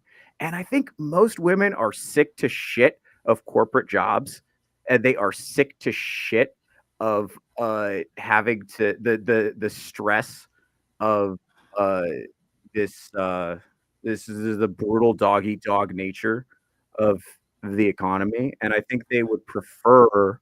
I think they'd be a lot happier if they had children and a home to care for and a family to be concerned about. And I think men would be a lot happier if they had more meaning and more responsibility, and they had wives and children to care for. I think that does a lot to bring out the best in a man, and I think it does a lot to bring out the best in a woman too. And I think this is not true for everyone. It's obviously not true for you, right? But I think it is true for most people most of the time. You haven't yet gotten to why you think, like, why you have reason to believe it's for most people. Like, like when you go talk to people in the street, Sure. are you stopping everyone? Like, how are these conversations happening? No, it's just like Are they- mostly people who go to comedy shows, and then 4 or 5 of them will kind of cluster around me and we'll talk. So it's a But, certain like, type of person. I suppose someone who's You're inclined to go to comedy self-selecting. shows. Or self-selecting, not only that, but then the people that choose to talk to you afterward Yeah, are already like, I really aligned with this guy. I specifically want to talk to him. You're self-selecting for a group right. in a bubble right there. Sure, So if that's, sure, like if you're anecdotal evidence, if that's where you're getting this, then like you probably should be sure, re-examined. sure. And I also think that like most successful societies in history tended to function this way. Why Well, do you of think course, that like, is? because that's the only way we've run it, and because women are physically weaker, as Sure, we haven't had time to get to a modern society ever before, and they were physically forced into staying in a situation where they're a man's property, literally property. So that's sure, why it works that way, because they're sure. physically forced, but we're I not think in a so. world where Do you your think that physical describes strength the is West? Do you What think do it you mean? describes the West? Here's where I'll come to you. So I think there's different patriarchal models. I think the patriarchal model that you saw in a place like China or cultures in the Mideast is a model where women basically are chattel that are traded the same way you trade I'm talking horses or our camels. history, our personal Right, history, Christian right. So history, where they like transfer I ownership know. from father to husband. Yeah, fair enough. But I think the reason the West has been successful is because men and women have had a fundamentally cooperative relationship. And I'll give you an example of what I mean by that. So when the founding fathers would go off to, run things in the state, somebody like Thomas Jefferson or John Adams, their wives would run the whole estate while they were gone. Thomas Jefferson's wife was running Monticello while he was gone. So this Yeah. is a bright, educated woman who's highly, highly capable and somebody that you see having regular conversations with. And I think that influences men a lot. The opinions of their wives, especially if it's a woman that they love and respect, that influences them a lot. So that influences the way they go out and move in the world, influences the way they form thoughts. And we have direct from Alexander Hamilton and his conversations with his wife, Eliza, right? And her sister, Angelica. Like these are I think I object to this framing just a little bit, specifically in the Western context, because I think it sort of belittles the influence that women have had. I think, but women didn't have a lot of hard power, but I think they had a lot more soft power than you're giving them credit for. What's your point with this, though? Well, so I'm objecting to your framing of women as literal property. That is definitely true in a lot of contexts. I Legally, will like if you definitely can't, give you that. like have, if you, like can't vote or own property, Sure, and you have to do as sure, your husband says according to the law. That is what I mean. I'm not saying they haven't had input, but you're talking about scenarios where women weren't allowed to do anything other than maybe advise their husband if he was nice, and they did a great job of it. But you're talking about sure, a scenario where they weren't allowed to do anything else. So sure, it's already sure. like that's the restricted scenario. It's not supporting what I feel like you're trying to say. Yeah, I know, but and so the reason for that is not oppression, it's romantic paternalism, which is to say it's in an effort to keep women safe and comfortable, they're shielded from certain responsibilities. So it's not, oh, we're gonna keep all the women in a corner and control everything they do. It's like the politics is rough and it sucks. And You want to protect yikes, the poor it's a girls from bummer. it? Bingo. We want to protect the poor delicate women from it. Jesus And for Christ, man. most of them, I think a lot of women appreciate that. Like the women in the chat, I think appreciate that. I think they appreciate the fact that men are willing to go out there and do hard things Oh, so they you're don't like have to. deep into some weird shit. Okay, I did not realize. Wow. Okay, I'd love to hear. Is that bad? Is that bad? You Oh, can that's push back. so far. It's so far from any sort of. I've only ever heard of people like you, actually. Awesome. Crazy. Okay, Well, so okay. Well, let me ask you, what do you say people like me? people What who does that mean? essentially think that the fundamental difference between the two genders of humans, despite despite all evidence to the contrary, is Sure. such that men are the leaders and women are the like submissive ones that should follow in their wake and support them as they run the world. That's like wild. Yeah, well, but that comes with a tremendous. That's not. I hear the framing kind of within that is that it's about power and control. Am I right? Is that how you're framing And you're that? trying to run the world, right? Sure, but not. I don't view it as oppressive power and No, control. not like that. Not I view oppressively. it. I mean, I know. like, Let you me. think the responsibility goes to you because you're the It's better person. not You're better. smarter. You're better. Not You're better at the nope, job. Better for the nope, job. nope, nope, Not nope, better nope, quality. Better nope, for the job. nope, nope. Yeah, No, I have a not better. That's for the important. job. That's an Better for important the job. distinction. Yeah, I think. I think men and women have different strengths and different weaknesses, and they're meant to complement each other. And so men are better suited to certain tasks So than women exactly are what I just said in verbatim. general. But Did you it's hear me? important.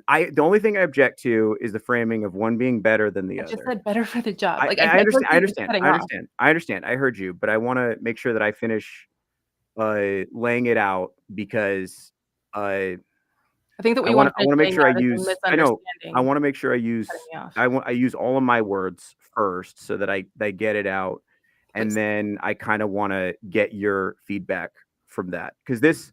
I think the piece that's missing here, and that a lot of feminists get hung up on, is that there a lot of the men who think this way. This comes from a place of sincere love and extremely high positive regard for women.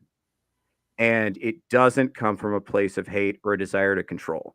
Actually, controlling women is kind of impossible because they're smart and they're shifty and they get around stuff and they group up and they talk about when you're not in the room. You actually, it's that's the other thing I object to about the fact it's kind of hard to impress women. It's kind of hard.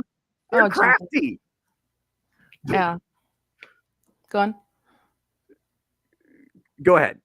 No. You said you wanted to use all your words very carefully, so finish laying it out. I'm done using words for now. I'd love to hear your words. Okay. Despite not intending to, it sounds like you are talking as if men are the humans and women are some like slightly different creature than you. And are you familiar with much like neuroscience study? Like, do you know a lot of like brain like neuroplasticity? Like, do you know Assume much I about? don't. Go nuts. No, I'm just asking, have you ever read or seen anything that suggests that the male and female brains are fundamentally different in how we like when we do Sure. studies to see how women like or how people take on tasks or figure things out or Yeah. learn? Yeah. Is there any distinction? Have you ever seen anything like that? Yeah. So this is what I'll talk about this. So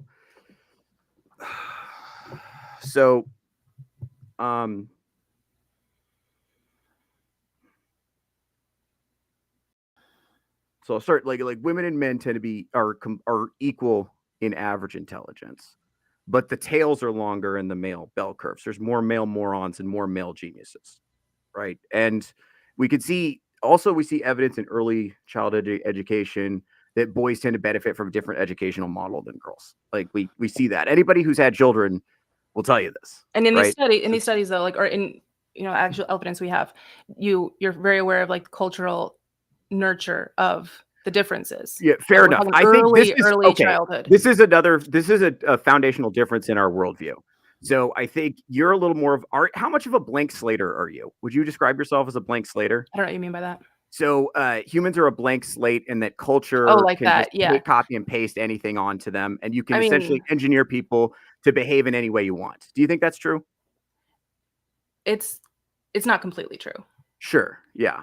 I think that we don't understand enough about psychology to intentionally do any of that or to pick apart to know exactly what caused what. And a lot of like when you get further out in like dissecting those types of things, it stops becoming psychology or a hard science in any way. And it starts becoming either pseudoscience or soft science and guesswork.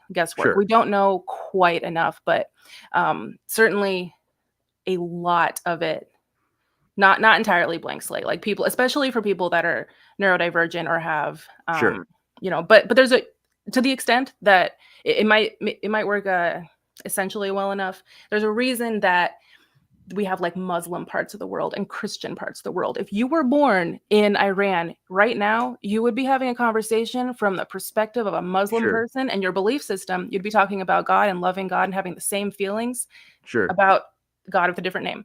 That's how that works. Sure. So, you know, we should respect that, certainly. Sure, absolutely. Culture definitely has an impact, but I do think some of these differences are innate. And okay, I think men and women are way more similar than they are different, but the differences are non-trivial and they matter, especially at scale. Is that is that I think okay? certainly, but like once we get into stuff that really anything contentious, we can't take our feelings or our religions, our belief systems, and take anything anecdotal. We actually do need hard science to help us out in the scientific method, and that's the reason we've made all the advances we have as people. Sure. So we Okay. need to Fair actually enough. make use of it and use studies, Well, I would argue peer-reviewed, blind, double-blind studies. Christianity's been responsible for a lot of the advances we've made as people. I wouldn't even disagree with that. It's been really helpful to society, and it's been really harmful to Bam! society. We're both Yeah. being helpful. W's in the chat for being helpful, everybody. Sorry, go on. But until we learned that people already have moral beliefs that you can come to independently, I know a lot of people, and you may be one of them, think that those of us that grew up, you know, I'm not a good example since I was raised Mennonite, but lots of people have similar morals. Like we understand. Sure. You ever hear Christians talking about how if we didn't have the law laid down by the Abrahamic God, people would be out killing and stealing and raping. Oh, fuck yeah. Crazy. Yeah, I used to be hardcore in the atheist space. Like, I was, like, the most insufferable atheist on the internet, so I believe literally that said easily. that to people. I Yeah. could totally see you saying that. But the thing is, so you understand that, Oh, yeah. you know, we know that people come independently by use of like looking at what a social contract and utilitarian values would point to, and that's how we treat people, and that people without religion do rape and kill and steal as much as they want, which is none without religion. Sure. You don't need to be told not to do that. And if you do need to be told, like the Christians that say they need to be told not to do that, they need to be locked up or put on a list. That's really not right, you know? So I got in the weeds there. Where were we? Okay, well, I will say I don't want to get too wrapped around the axle with this, but I will say I find especially for me, I find Christianity really helpful to frame it. I think if everybody has to make up their own morality as they go along, most people are going to horribly fuck that up. And I can say that from my own experience. I consider myself to be a rational actor, and I was part of the liberal urban monoculture. I was part of all of it, and I was just so the shit. This might be tough. So I would refer to the cosmopolitan values popular in like most major metro areas, which is to say hookup culture. Men and women are basically the same. You should work at your corporate job until you fucking drop, and then have casual sex and get drunk on the weekends to deal with the bleakness of reality. Oh my gosh. Are you one of the people that, like, because that's how you behaved before you became a Christian and started behaving that way, you think that that's like everyone wants to do those things? Is that like kind of not likes wants? I won't say that, but I definitely learned a lot from my past experiences, and I hung out with people who operated that way, and I've changed my experiences a lot. I've changed my whole framework for processing reality and my entire moral structure thanks to Christianity since then. And that, for me especially, I was making the world a worse place with my actions, and I thought I was doing fine because I was like, whatever, consent, whatever, as long as they're consenting, I'm not hurting anybody. And I made the world a worse place because I didn't understand how people worked. And could you just, I know you don't want to touch on this too much, but how did you make the world a worse place? Like with those that give you a great example. So when I would date women and they would tell me they were totally comfortable with something casual. Now, I took them at their word because I assumed, that I assumed whatever. But the reality was, if I had the bare minimum level of empathy and theory of mind, and if I'd been able to think about those people as if they were fellow human beings instead of objects to pursue my sexual interest, I would have taken a second to be like, hey, I'm having sex with this. We're doing a lot of really intimate things. This is the kind of stuff that causes people to form emotional attachments. Hey, maybe there's a chance this person might be forming an emotional attachment. And maybe instead of doing what I'm doing, which is kind of sending her mixed signals because my words are saying one thing, but my actions are saying something different to her caveman brain, right? Maybe I should have some empathy for her situation and not do that. And I didn't think about that because I was getting what I wanted and we were following the rules of hookup culture where we were both like, whoa, casual. I should have known. And because I did not create sensitivity for her, she got hurt by her interactions with me. And then she took that hurt forward into future relationships. So Okay, the so here's ripple what effect of that here's is what I'm me doing hearing that. though, Go is ahead. that the harm you caused was due to you not like rising to the occasion of being like a good man, Mhm. like being a good person. And then you changed and became a good person. But Yeah. there is nothing in the Bible that tells you to be empathetic in the way that you just described. The specific Well, thing that you just talked about do doing you is mind if being I a good push back? person. You mind if I push back a little bit? Please. Well, I think that the idea central to the Christian faith is that every human has equal human dignity. And I was not treating those people as if they had human dignity. I was treating them as if they were objects for me to pursue my sexual desires. And you needed Christianity to tell you not to do that? You wouldn't Well, no, I direct came to that? well, that is a Christian idea that does not exist in what I previously described as the urban monoculture, and that would make that not okay. And and there's all sorts of ways within Christian morality that plays out. So, for instance, not having because I believe sex is a sacred spiritual connection now. I think the idea of not having sex before you're married is a really good idea because then I've made a requisite commitment to this person that we're going to use sex as God intended us to use it to form a deep, powerful connection, to build a family, and to get closer to each other as husband and wife. Life is a team sport. It's too hard to do it on your own. Let's bring each other together and let's use this powerful gift from God, this bonding tool, to bring ourselves closer together and form a union. And it's the reason I also, in terms of how I approach the world, first and foremost, I start with what I did wrong. I take full responsibility for my life outcomes, the good and the bad, right? That means like I didn't get the life outcomes that I wanted, and my actions hurt these people emotionally, which caused them to make the world. I contributed to this toxic cesspool of a dating culture. I contributed to that. I did that. The most important thing I can do is not do that. And where did anymore. Christianity tell you to do that? Everything that you're saying that makes a lot of sense and is like good, responsible behavior isn't coming from the Bible. It's coming from, I understand. Well, also wait, since I am Catholic, I pull a lot of what I think about the faith from church tradition, which has equal canonical authority to the Bible. So one difference between the Catholic tradition and the Protestant tradition is we have a lot of stuff that comes down to us from popes and the church fathers and church tradition. And so the framework for morality that's extrapolated from the Bible and put into church doctrine really guides how I view my life. And the number one most important thing, especially I want to keep it focused on the dating thing because that's really why you're here. You have to treat that person like they have human dignity. I think one of the things that's fucking people up about the current dating culture is that it's so undignified, and people on both sides of the fence feel thoroughly objectified. They feel like they're being weighed like a prize hog. It is completely undignified. There's a complete lack of human dignity there.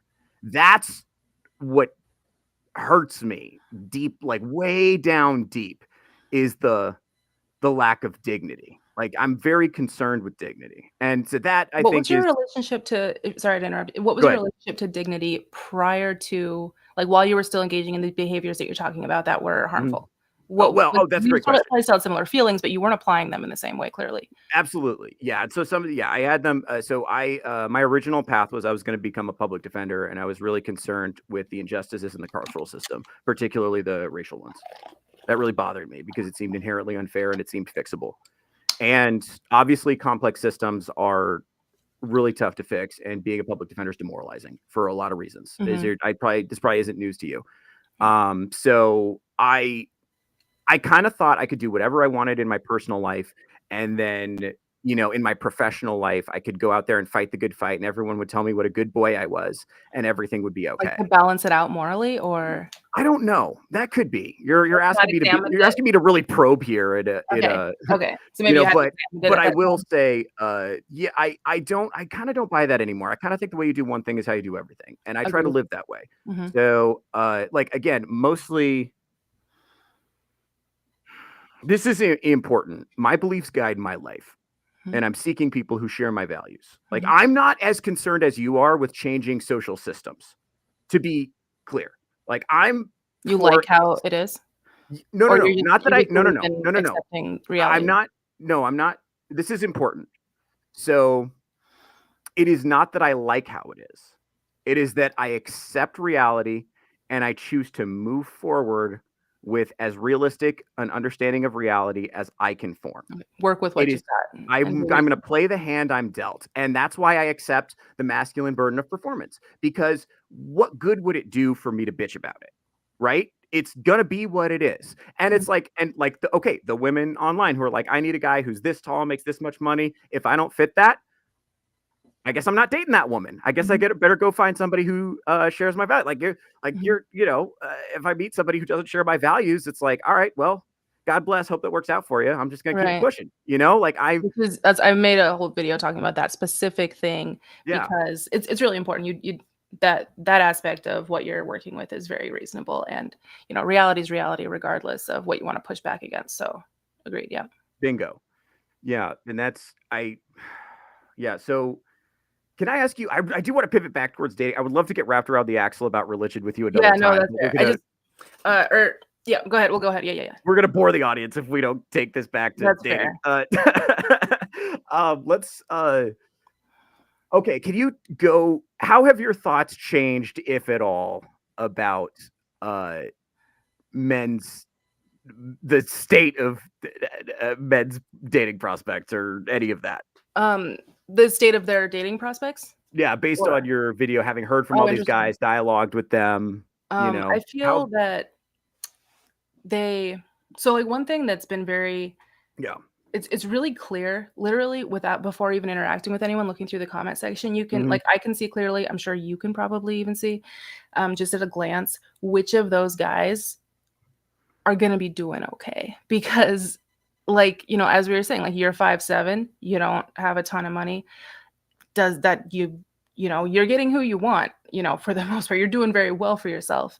And it's, for the most part, I've just gotten a little disillusioned, I guess, with the hope I initially had of having conversations or trying to fix something, because overwhelmingly, I feel a lot more hopeless about their prospects, but this only reflects those who have chosen to speak up. And for the most part, they're self-selecting, that's self-selecting for the ones that are already the most hopeless. So the ones that weren't engaging or were engaging very little are out there living their lives, and they're probably okay. But those who chose to speak, which is a lot of thousands, a lot of tens of thousands, but they seemed beyond saving until they have a come to Jesus moment, something whatever, something that deeply impacts the way they're operating in the world. You can't it's like you can't help someone that doesn't want to help themselves, and so many are just settled into wanting to be angry at the situation. It's similar to they're not wanting to change anything either, but as opposed to the healthy way you're looking at it, where you're like, I'm not trying to change anything because this is reality, and this, I'm just going to take that information and use it for how I operate in the world and do better for how I move through this reality. You observe, you take that information, and then you adjust yourself to make it work, as opposed to trying to hit your head against what the system is. But it seems like in the part that's similar is they're looking at reality and, taking that in for what it is or for what they see it as, but they're just kind of crying about it. It feels like all the ones there, they're not I saw zero desire in the ones that chose to speak to try and change their own behavior. There's a lot of projection onto the behavior of the ones with whom they're angry, but not wanting to, it's fine to make the choice that you have to not want to change the system, but you then have to, it obviously falls logically, you have to, adjust yourself to make it work, or just feel the way you feel. And I just kind of feel like it's pretty hopeless for those that I've heard from. They're not moving in that direction, and something big is going to have to fall into place for them, or they're going to have to make an intentional move toward education in some areas that they're lacking, or just become open to changing some bits to make it fit so that they can move through the world in a way that works for them. Sure, I get you. All right, there's a couple things I want to throw out to you. Okay, so this is kind of what we're seeing in the chat. I'm gonna pull up something Marza said. Oh yeah, I keep forgetting. Like I said, the men you're talking about did try, and it was fruitless, and we were chewed up and spat out. So obviously that's a. So let me frame that a little bit. Let me kind of steel man his point. I think one of the things I say on the show all the time is I advise men not to play unwinnable games. And so I think for a lot of men, dating has become kind of an unwinnable game. And so, especially on the apps. And so that's where a lot of this frustration is coming from. I would also say when I hear from women, a lot of it, they tend to be much more concerned with complaining about reality and less concerned with conforming themselves to reality and adapting to the difficulties that they're facing. Now, that could be sort of a self-selecting thing for what I'm seeing in my bubble. Do you feel like that resonates? Do you feel like women are much more likely to complain about the situation than they are to adapt themselves? Overwhelmingly, I actually, how did you pronounce it? MGTOW, that whole thing? Yeah. That I'd never heard of until this week. But overwhelmingly, what I thought was going on for practically everyone, and I've got a bubble too, and I try to look outside of it. I honestly spend most of my time on Reddit. Not like most of my time, but like my online time. I don't like mess around on TikTok or anything, but which is a lot of men. But everything I've seen has pointed toward, and all the women that I interact with or see are just, their frustration has led them to be like, I'm going to focus on myself. I can be perfectly happy and fulfilled on my own with my friendships, the relationships that I nurture. And if something comes along, I'll not beating their head against the reality at all, but just taking it and then moving through the world in a way where they can be perfectly happy because they don't have a need for a partner. And if they're not seeing what they want to see, then isn't that just cope? And I say that for the MGTOW guys too. Isn't that just cope? I really believe men and women need each other. Life is a team sport. It's too hard to do it alone. I don't buy that for a second. So considering that, like the men and women, and I have a friend who talks like you sometimes. He's pretty excellent. He's not the smartest guy though, but that's okay. We love him. Shout out to the dumb guys. W's in the chat for dumb guys. We love you guys. He's like a hot bro, which is great for him. But he doesn't believe that lesbians exist. He doesn't think they're real. Oh shit! Shout out to Allie in the chat. Is that a thing? Like the thing that you said, the men and women need each other. And I know a lot of the friends that I had, like the hot bi girls I was talking about before, they're like really spiritual, not Christian, but they have so many of the same beliefs as you, and they're little weird cults where they do a bunch of mushrooms and they, and they're also polyamorous and they're doing a lot of weird sex stuff in there, but they have the same beliefs that like the yin and yang and the male energy and the female energy, and you need to like balance each other. They're like totally on board with exactly the same vibes as you from a very different angle. But like lesbians do exist, gay men exist, men and women don't need each other. We need other humans, and we're social creatures. So we need to have deep connections. Hold on. I think we're getting wrapped around the axle with outliers though. These are outliers. We're talking about what's good. Remember what I said? We're talking about the 70%. Oh, right, but I'm just using that as most of the time. Right. Okay, but I'm talking about, in this case, I'm talking, because you were saying it's just cope. I'm saying that because some people are doing fine without a romantic partner, and because some people find their romantic partner in someone of the same sex or gender, whatever, let's not get into that. But you can be fulfilled in the thing you're talking about. Obviously, your fundamental belief system won't allow this, but you can have your friendship. So for these like coping women, will have deep friendships where you get like the intimacy and you get the support and the partnership from close friends. Sure. Can I ask you something? So if they were that contented about it, would they feel the need to post about it on the internet? I mean, the ones I see already have an audience and they're talking about their lives. So I don't see anyone just like, would they, but is that something well-adjusted people do? What's that? Is that something well-adjusted, satisfied people do? I don't know any well-adjusted, satisfied people that are posting online a lot. I mean, I'm talking about people that like have they're shrieking from the hilltops about how happy they are. Like I mean, men, and I see this cope on the MGTOW side too. I want to be clear. I'm not picking on the gals. Like when I criticize red pill guys, I say red pill is girl boss feminism for men. It's you're a strong, empowered boy who don't need no woman. Get out there and get your bag, king. Like it's It's That's cute. so it disgusts me, right? So, and the It's funny. MGTOW guys who are I like, just want I'm to. fine on my own. I build boats in my garage and I'm happy. It's like I don't buy it. I I actually don't want to buy it. point something out that's critical of my own thinking right now because as you're saying that, I'm like, fucking yeah, I see that so much. And as soon as I saw that movement, my Mhm. immediate reaction was like, co-parter, bud. Like, you Mhm. aren't the one making this decision. Like, I even said that to someone. I was like, you know, you're not the one making the choice for you to be alone. You know that. Yeah. But it was, like it was easier for me to see and say that in the men. But Yeah. like that was partly because I know the women have a lot more choices. Well, But then yeah. if the quality of the Okay. choice is lower, then does it really matter? Yeah, can I hit you with a metaphor? That's exactly Mhm. right. Okay, so this is something. Oh my God, this is so important. Let me see if I can articulate this in a way that you'll co-sign. Okay, so I think men are in a desert as far as dating options. They're looking for an oasis, they're whatever. But I think women are like floating on a raft in the ocean, surrounded by salt water. They're Nice. both dying of thirst, but the options that women have a lot for them are unpalatable because they're inundated with offers for casual sex. That's a good And one. Did you think I of that on think the spot? well, and I think men think, oh, if I had a ton of women wanting to have casual sex with me, I'd feel Love great. it. That's actually Mhm. not true. If Mhm. they actually, that's how I know a guy's never had a ton of bitches before. Because if you have a ton, it actually sucks, and you hate your life, and you spiral into despair. It's not actually good. You need intimacy and human connection. But like hypothetically, right? And I think they think because women are inundated with matches that they are better off. I actually Right. think it's worse because a lot of these men will present the idea up front that, oh, I'm looking for commitment. I'm looking for all the same things you're looking for. And then they'll use them for casual sex, ghost them, never speak to them again. And then Mhm. these women end up coming out of that feeling jaded, feeling Dying of lied to, thirst. feeling like men ain't shit. And this is why if I'm going to cry anyway, I'm going to be crying with a tall guy with a nice Right. car, right? And that's where that comes from. This is what I mean by poisoning the dating pool. This is what a lot of this is happening. But I actually argue on the show all the time that women have it worse. And I get pushback from the audience for that.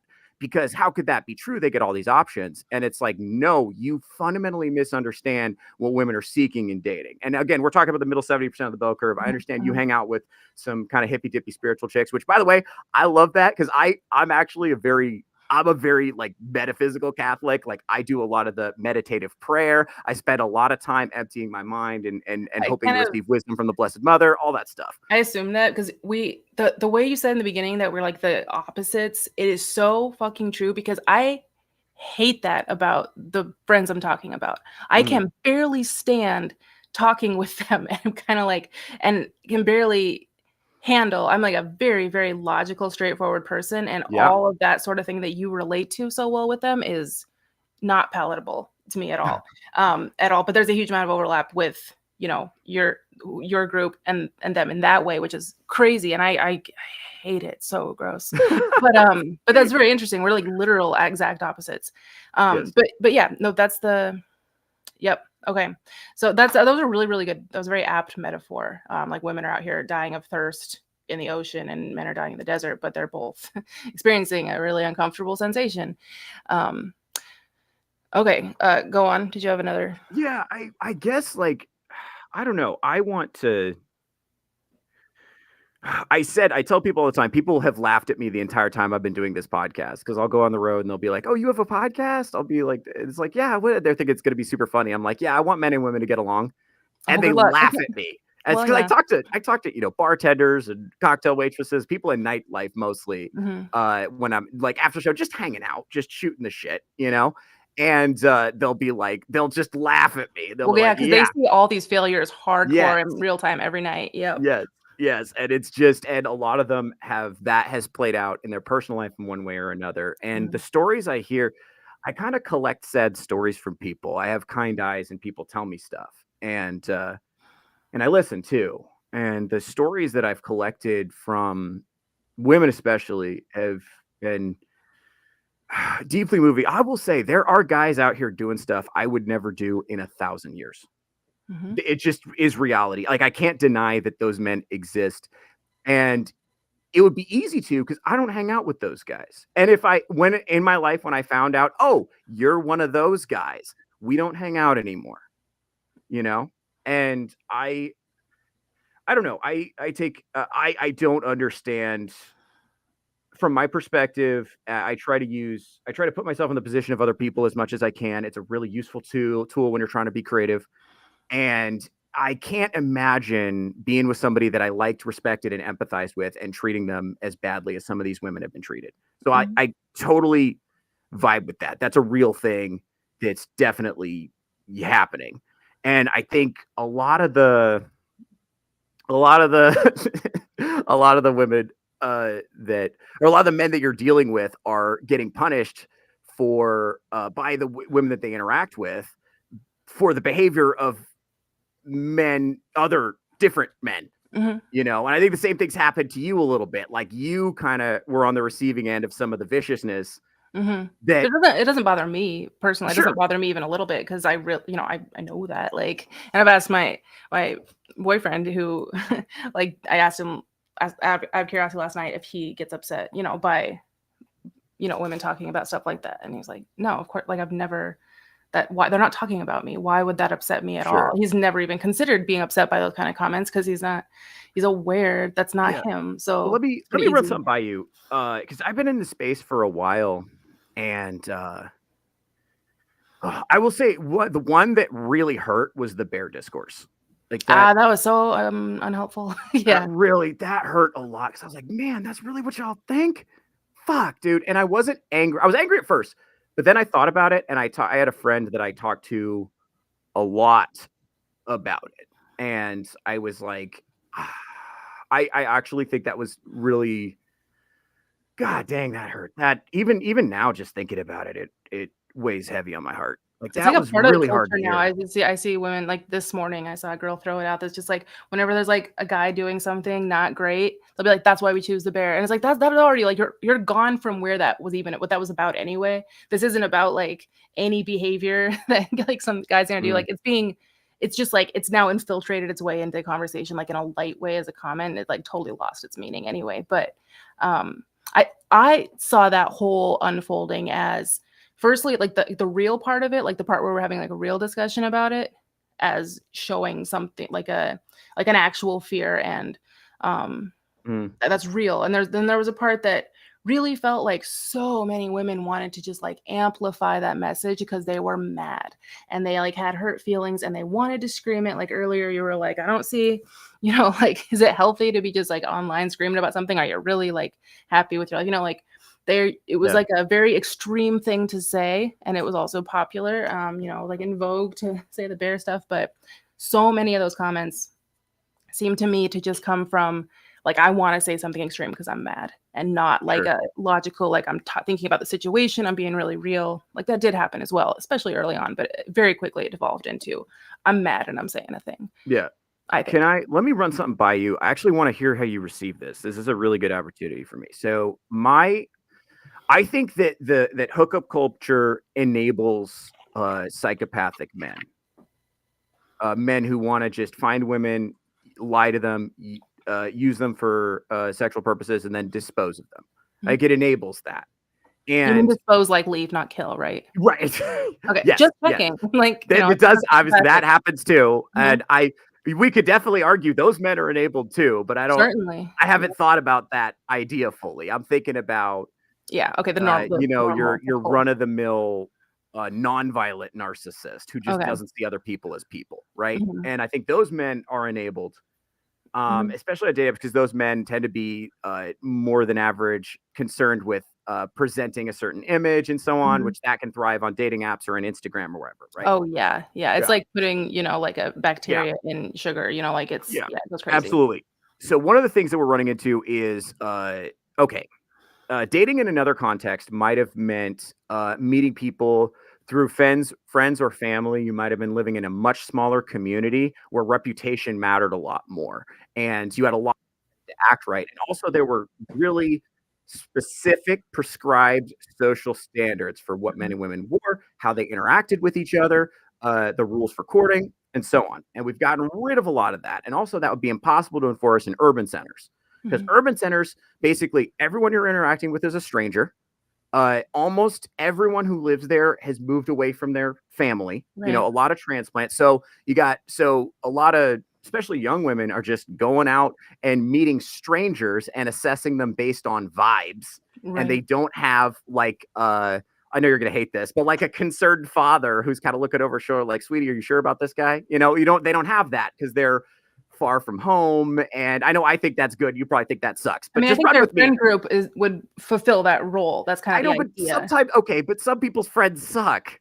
Right, A but lot of that's people's the friends problem. suck. That's the problem. Yeah. You know, like the role doesn't need to be fulfilled by an uncle, brother, or father. I know, but Like isn't that the their female best friends can person to fulfill do it? Isn't that Why the would it best be? person to do it? Why? Because Because they of can the assess it better, or because they're stronger and could protect them. no, because they have a profound sense of love and care for the safety of their Why couldn't their daughter, mother do niece, it then? whatever. Why couldn't their mother, I think sister? men are better at assessing men's bullshit. Just Okay, to now put it that's really a crassly. separate argument. Like if you think that, you know, like the male protector has a window into the behavior, then we could just be like, okay, whatever person has a better understanding of this type of behavioral thing. You could have like I a know, behavioral sure. analyst, a female behavioral analyst would be the best person. I know, but aren't we talking about outliers again? Aren't we? I'm talking about the Certainly. middle 70% of the bell curve. Certainly. I don't know what. Okay. Because I speak to crowds in Middle America, so I can't be like, are there any female behavioral analysts in the house tonight? Like, that's not going to work in Iowa. For You see what sure. I'm saying? For sure, but like, you know, women don't bring their fathers to clubs either. So like we're trying to get like see, realistic. but And their I think friends the are the thing ones. is, like, in this other model that doesn't really exist anymore, you were meeting people through family and friends in a smaller community where people knew each other and reputation mattered a lot more. And in urban centers where people are way more isolated, it is way easier to engage in a pattern of behavior of like abandoning people. And it's really easy to You're fleece someone invisible. if they're a stranger, Yeah. especially if they're a person who is young and inexperienced. This Certainly. goes for men and women, by the way. I got fleeced plenty of times by Mhm. women that I thought really cared about me, but actually Yeah. had other intentions. That's happened to me numerous times. One of the reasons I'm doing the show, one of the reasons I know so much now was because of my past experiences. Just is Mhm. what it is, right? Men Mhm. and women are both out here getting fleeced. And I think that behavior is amplified and enabled by the way we do dating culture now. Mhm. And my fix for that, of course, you're gonna hate this. My fix is if we had really if we had clearly defined roles, really clearly defined prescribed roles for how men and women were supposed to interact with each other, the rules for how to approach a woman you were interested in, dropping the handkerchief, so on, stuff like that, was like baked into the culture and people were taught that. Then let's say I'm a guy, if I'm not following the rules, you as a woman know immediately this guy's up to no good. So You know know the immediately. psychopaths you were talking about, wouldn't they follow the rules the best? I'd have to think about that. I'd have to think about Right. that. But I That would think be exactly their goal. So they'd be really sure, great at sure, that. sure. I think psychopaths have always found ways to hide, but I think I mean, bad actors but I would say in thrive. this, sure, but in this current model, the bad actors do the best, and in that model, that creates a vehicle for the guys who are you know kind of like flounder. Like, okay, a lot of some of the discourse right now is about men aren't approaching women anymore. And the men who aren't approaching women are the men who really care whether or not their behavior makes women uncomfortable. Mhm. The men who are approaching women are the men who don't give a shit if they make women uncomfortable. And Mhm. that's a problem in the current paradigm. So what I'm saying is, how do we create a paradigm where well-intentioned men and well-intentioned women can find each other the best? And what I have to pull on is here's this other completely different model from our past that does not apply in urban centers, right? So So obviously we have an incongruity there, but so it's like go ahead. I have sisters, and brothers, but so like the way that my sisters have found their, you know, marriage partners Yeah. has been very traditional, where, Mhm. you know, and the guy approaches my father to ask for permission and like Base. real traditional. At no point did that help them find a good partner. Like that whole vibe, Yeah. like, you know, they're each currently married to a guy, you know, who asked permission and stuff, like did the traditional thing. But my older sister, who was a doctor, Sure. the man that she initially married was he also approached, you know, my father and asked permission and did it really traditionally, like exactly like prescription traditionally. And he also just kind of like then sat home and played video games, and then she would get home from her, Sure. being a doctor and do everything. Like, he was just like a horrible guy, and it was so easy to just fulfill those traditional things and then just like be a terrible partner. Like, if we're just looking at these, like, it's I guess like the thing that you're suggesting, like you're prescribe looks good in retrospect, but it's the same facade behavior. It's not the same as putting up the facade online, but it's facade behavior, and it's pretty easy to manipulate. Well, let me ask you something. I have 2 questions. Were there any other mechanisms in place to make sure that he continued to fulfill his obligations after the marriage took place? Because I don't know. Employed by whom? Like by my father? Like, I guess the family or the community. I don't know how big these communities are. These like big urban centers that these people are dating in? Okay, so is there anything within that community where the other guys can, like, I'll tell you, just me personally, if I've done this before, where I have friends who I feel like are not doing right by their lady, I take them aside and we have a really serious conversation. That's what we need more of. That is what we need more of. Well, that's it. I do this to the point of being a killjoy. Like, if I'm with a bunch of guys, they're like, check out that ass. I'm like, you really mean check out that human being with a father? To the point that they're like, shut the fuck up, Theo. No one likes you. You have to be a killjoy to do this. I have one of the brother that, that he got married at 17, and it was like, he's very like, he is the super Christian, like he's the leader of his family. He tells his wife what to do. Like, he wants to I don't know, I guess this is maybe not the best. Is this an example of most people don't want to be a killjoy at all? And my family's Jewish on my mother's side, so Jewish people do it, so like it's down the bloodlines through the mother, and she's like 100% Ashkenazi. But my brother wanted to get along so much so that they were housing a Nazi, like with a swastika tattoo, in his home. And because, I mean, that's just a weird interpretation of, his Christian. That, I guess, I'm not going to follow that point where I was going to. But one of my other brothers, the thing you're talking about right here, like the wanting to interrupt your friends and say something, like, one of my other brothers, we had a conversation during like shortly after George Floyd was murdered.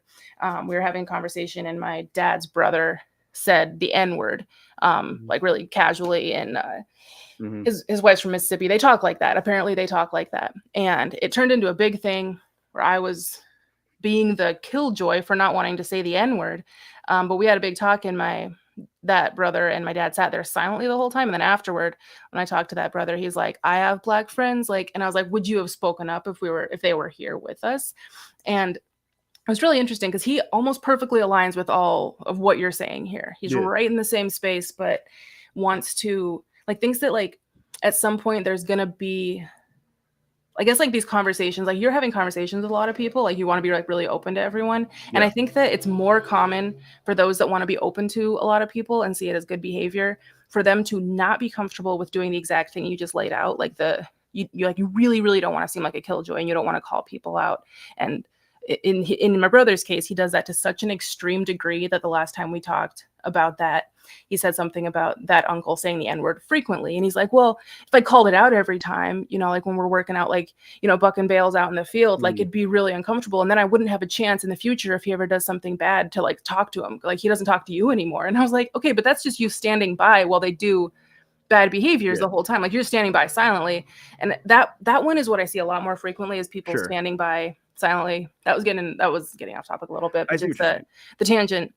I see almost no one willing to do the exact behavior you just laid out. And I think that would be a solution for so many ills, rather than just the, like, you need a father brother type thing. If people just called out the people in their circles, that would be a behavior that would be really helpful. Yeah. Let me ask you something, because this is something that we're kind of getting brought up in the chat. Do you think I'm a big believer in policing our own side of the fence? Mm-hmm. Like, I'm not a big fan of telling women what they should and shouldn't do, because I don't understand all the challenges that they're up against. I can speculate and I can do my best.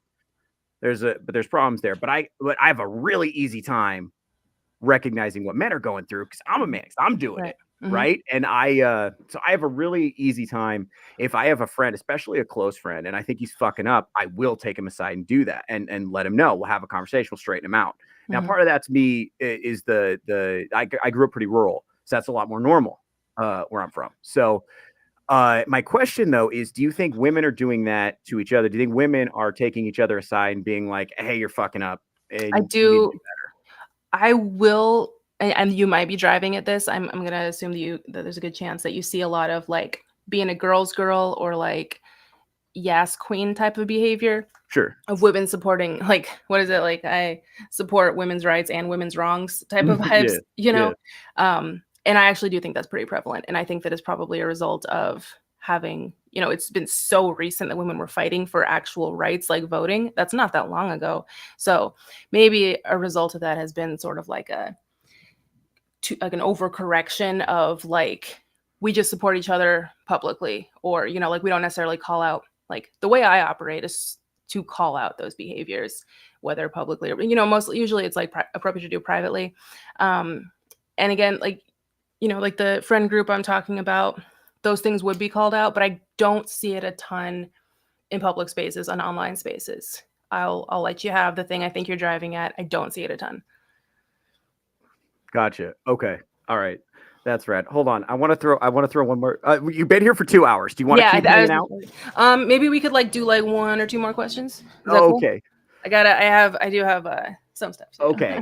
Do you think so? I got a couple things here, a couple things to respond to. Allie's gonna die if I don't click on one of her comments. Most women didn't want to vote, God. so we got that one. Well, I want evidence for that. Where did that come from? Green-haired anti-liberal friend of the show. Women lie to each other to spare each other's feelings, leading to further bad behavior. And I'm sure that happens. I'm sure that happens. Yeah. Gotcha. Okay. Rad. Fantastic. Okay, so this is what I ask you. We'll try to end here because this has been a lot of fun and I want to have you back. And I already know from the chat other people are going to be inviting you on shows. So this is going to be fucking great for both of us. I'm so happy with how this turned out. Where do we go from here to get more dialogue and get through the hate? Because the main reason I started the show was I saw so much hate and I wanted to offer a meaningful alternative, and I wanted to address some of the frustrations that I knew especially younger men were having and try to get those redirected in a way that's productive and deals with reality in a healthy way. Mm-hmm. What do we do? Because I'm also talking to a lot of women, and I know you are now talking to just a ton of men, right? Yeah. So we're kind of in a privileged position now because most folks don't get to peek into the other side of the fence, and we do. Mm-hmm. You cut out right at the end. What was the question?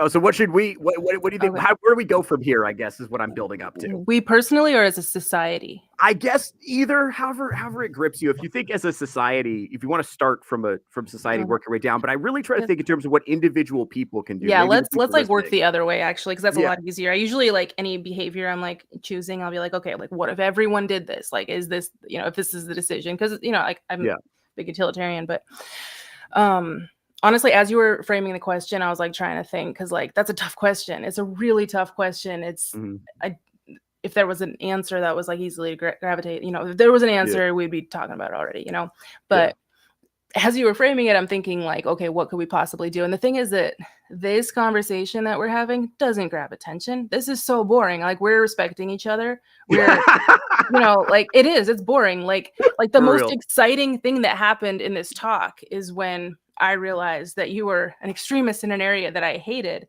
And I was like, fuck, dude. Like that was the most exciting thing that happened. And then we like kept getting along. So it's kind of boring, Yeah. So honestly, the answer that was coming up in my mind was like, I don't know, like clickbait, like where it seems like you're having an argument, but then you resolve it. I don't know how we can, I guess essentially like maybe having like conversations and trying to like brainstorm like what it is specifically psychologically grabbing so many people's attention but it's usually contention. Like it's usually like big contention that people want to see. Yeah. Unless it's like, like the only other thing that people want to see that's not contention, basically like watching like a car accident, like you're so drawn to it. It'd be like a really, really like super sweet moment. And that those only happen like it's a quick second and it's not a conversation. Like if you see like a sweet moment that you like online, it's like there's no words, you're like watching from afar. It's like a little tiny thing. No one wants to like spend time engaging with like a positive thing. It's not exciting, and it doesn't like, I guess, give the dopamine that you're after quickly. So I think that probably going forward, this isn't a satisfying answer at all, but would probably be for people like you and I who disagree so strongly to have conversations like this and decide where to go. Because really the only thing I can think of quickly is to do pretty much the opposite of what we're doing to get attention on the conversation and go from there. Because I don't know, this isn't exciting. It's just not good content, you know? It's trying, like, it's boring to try, like what it takes to do, like, you know, that episode of Rick and Morty where the therapist talks and she's like, I have no doubt you'd be bored senseless by therapy the same way I'm bored while I'm brushing my teeth, or you know, like, it's just, there's no, she's like, there's no way to do it so wrong that you might, you know, destroy the universe, something like that. I watch too much Rick and Morty, but the thing is, like, it's not like a huge, big, exciting exciting moment. Like, it's like maintenance. It's like stuff that we have to do. Like these like getting down into these conversations is like hard work.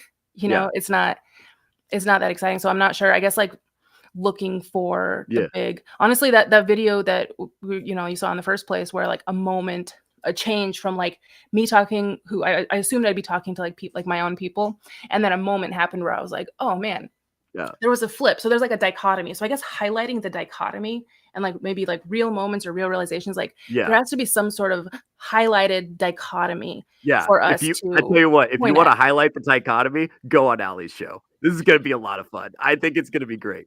That we would probably have a little conversation up front, because some of the comments you highlighted seemed like not in good faith, but I don't know what the comment section looks like. So obviously, like, you guys know this person, I don't, but I'm open-minded, you know, like I didn't like, you know, consider turning off the thing when I like discovered where, like, how different we were, you know, like conversations are interesting to have. So yeah, I think probably just like trying to round table these things with people you wouldn't normally sit at a table with. Absolutely. Well, like I said, I'm psyched. This is gonna be, I can already tell by, I've just been watching the view guys. It's gonna be my most watched episode ever. I think we crushed it. Really? Oh, that's great. Well, here's the thing. The other thing too, I can tell you on my side of the fence, hot chick in the thumbnail does wonders. So nice. you might be able to leverage that. That might be a way to get eyeballs. Even if it's like, I mean, guys, you understand, guys are simple. Guys will watch a hot chick be boring. Oh, I understand. It's crazy. The dumbest stuff you can do when you're like, you know, next time we do this, I'll, you know, put on makeup and stuff and not dress like this. We'll see if it makes a difference. Because from my experience, it makes a difference. Like, it makes a fucking difference. So interesting. Well, this is food for thought for sure. Absolutely. Okay, so why don't we do this? Let's do outros. Go ahead and tell everybody. The chat loves you. This has been very active. You're going to get a lot of invites to shows after this. I can already tell. Go ahead and tell people where they can find you. Okay, yeah. I think you linked my the TikTok that you found and my Instagram page. I have, like I said earlier, I pretty much spend time on Reddit, and I just lost my Reddit due to an angry incel mod, but a real one. I'm not just saying that, but yeah, the two ones you linked are probably best. And just kind of starting. I'm new in online spaces here, specifically TikTok, so we'll kind of see from there. That's where I'm at for now. And other stuff I won't necessarily highlight on here, but other stuff we can talk about next time, or you know, on other platforms. But thanks guys for listening. That's really great. Excellent. This has been awesome. My name is Theo Snodgrass. I am your host. If you want to watch me here at Touch Grass, that's 11 a.m. Pacific Standard Time every single Saturday. It's a lot of fun over here. We have a good time on this show. Also, if you want to catch me doing some live comedy, I'm going to be Buck's Tavern in Las Vegas, Nevada on the 9th. I'm going to be at the C3 Lounge in Las Vegas, Nevada on the 10th. And I am going to be at Wise Guys Comedy Club in Salt Lake City on the 12th of July. So that is where you can catch me. All right, we're doing a hard out. It's been great talking to you guys. Take care. Bye, guys.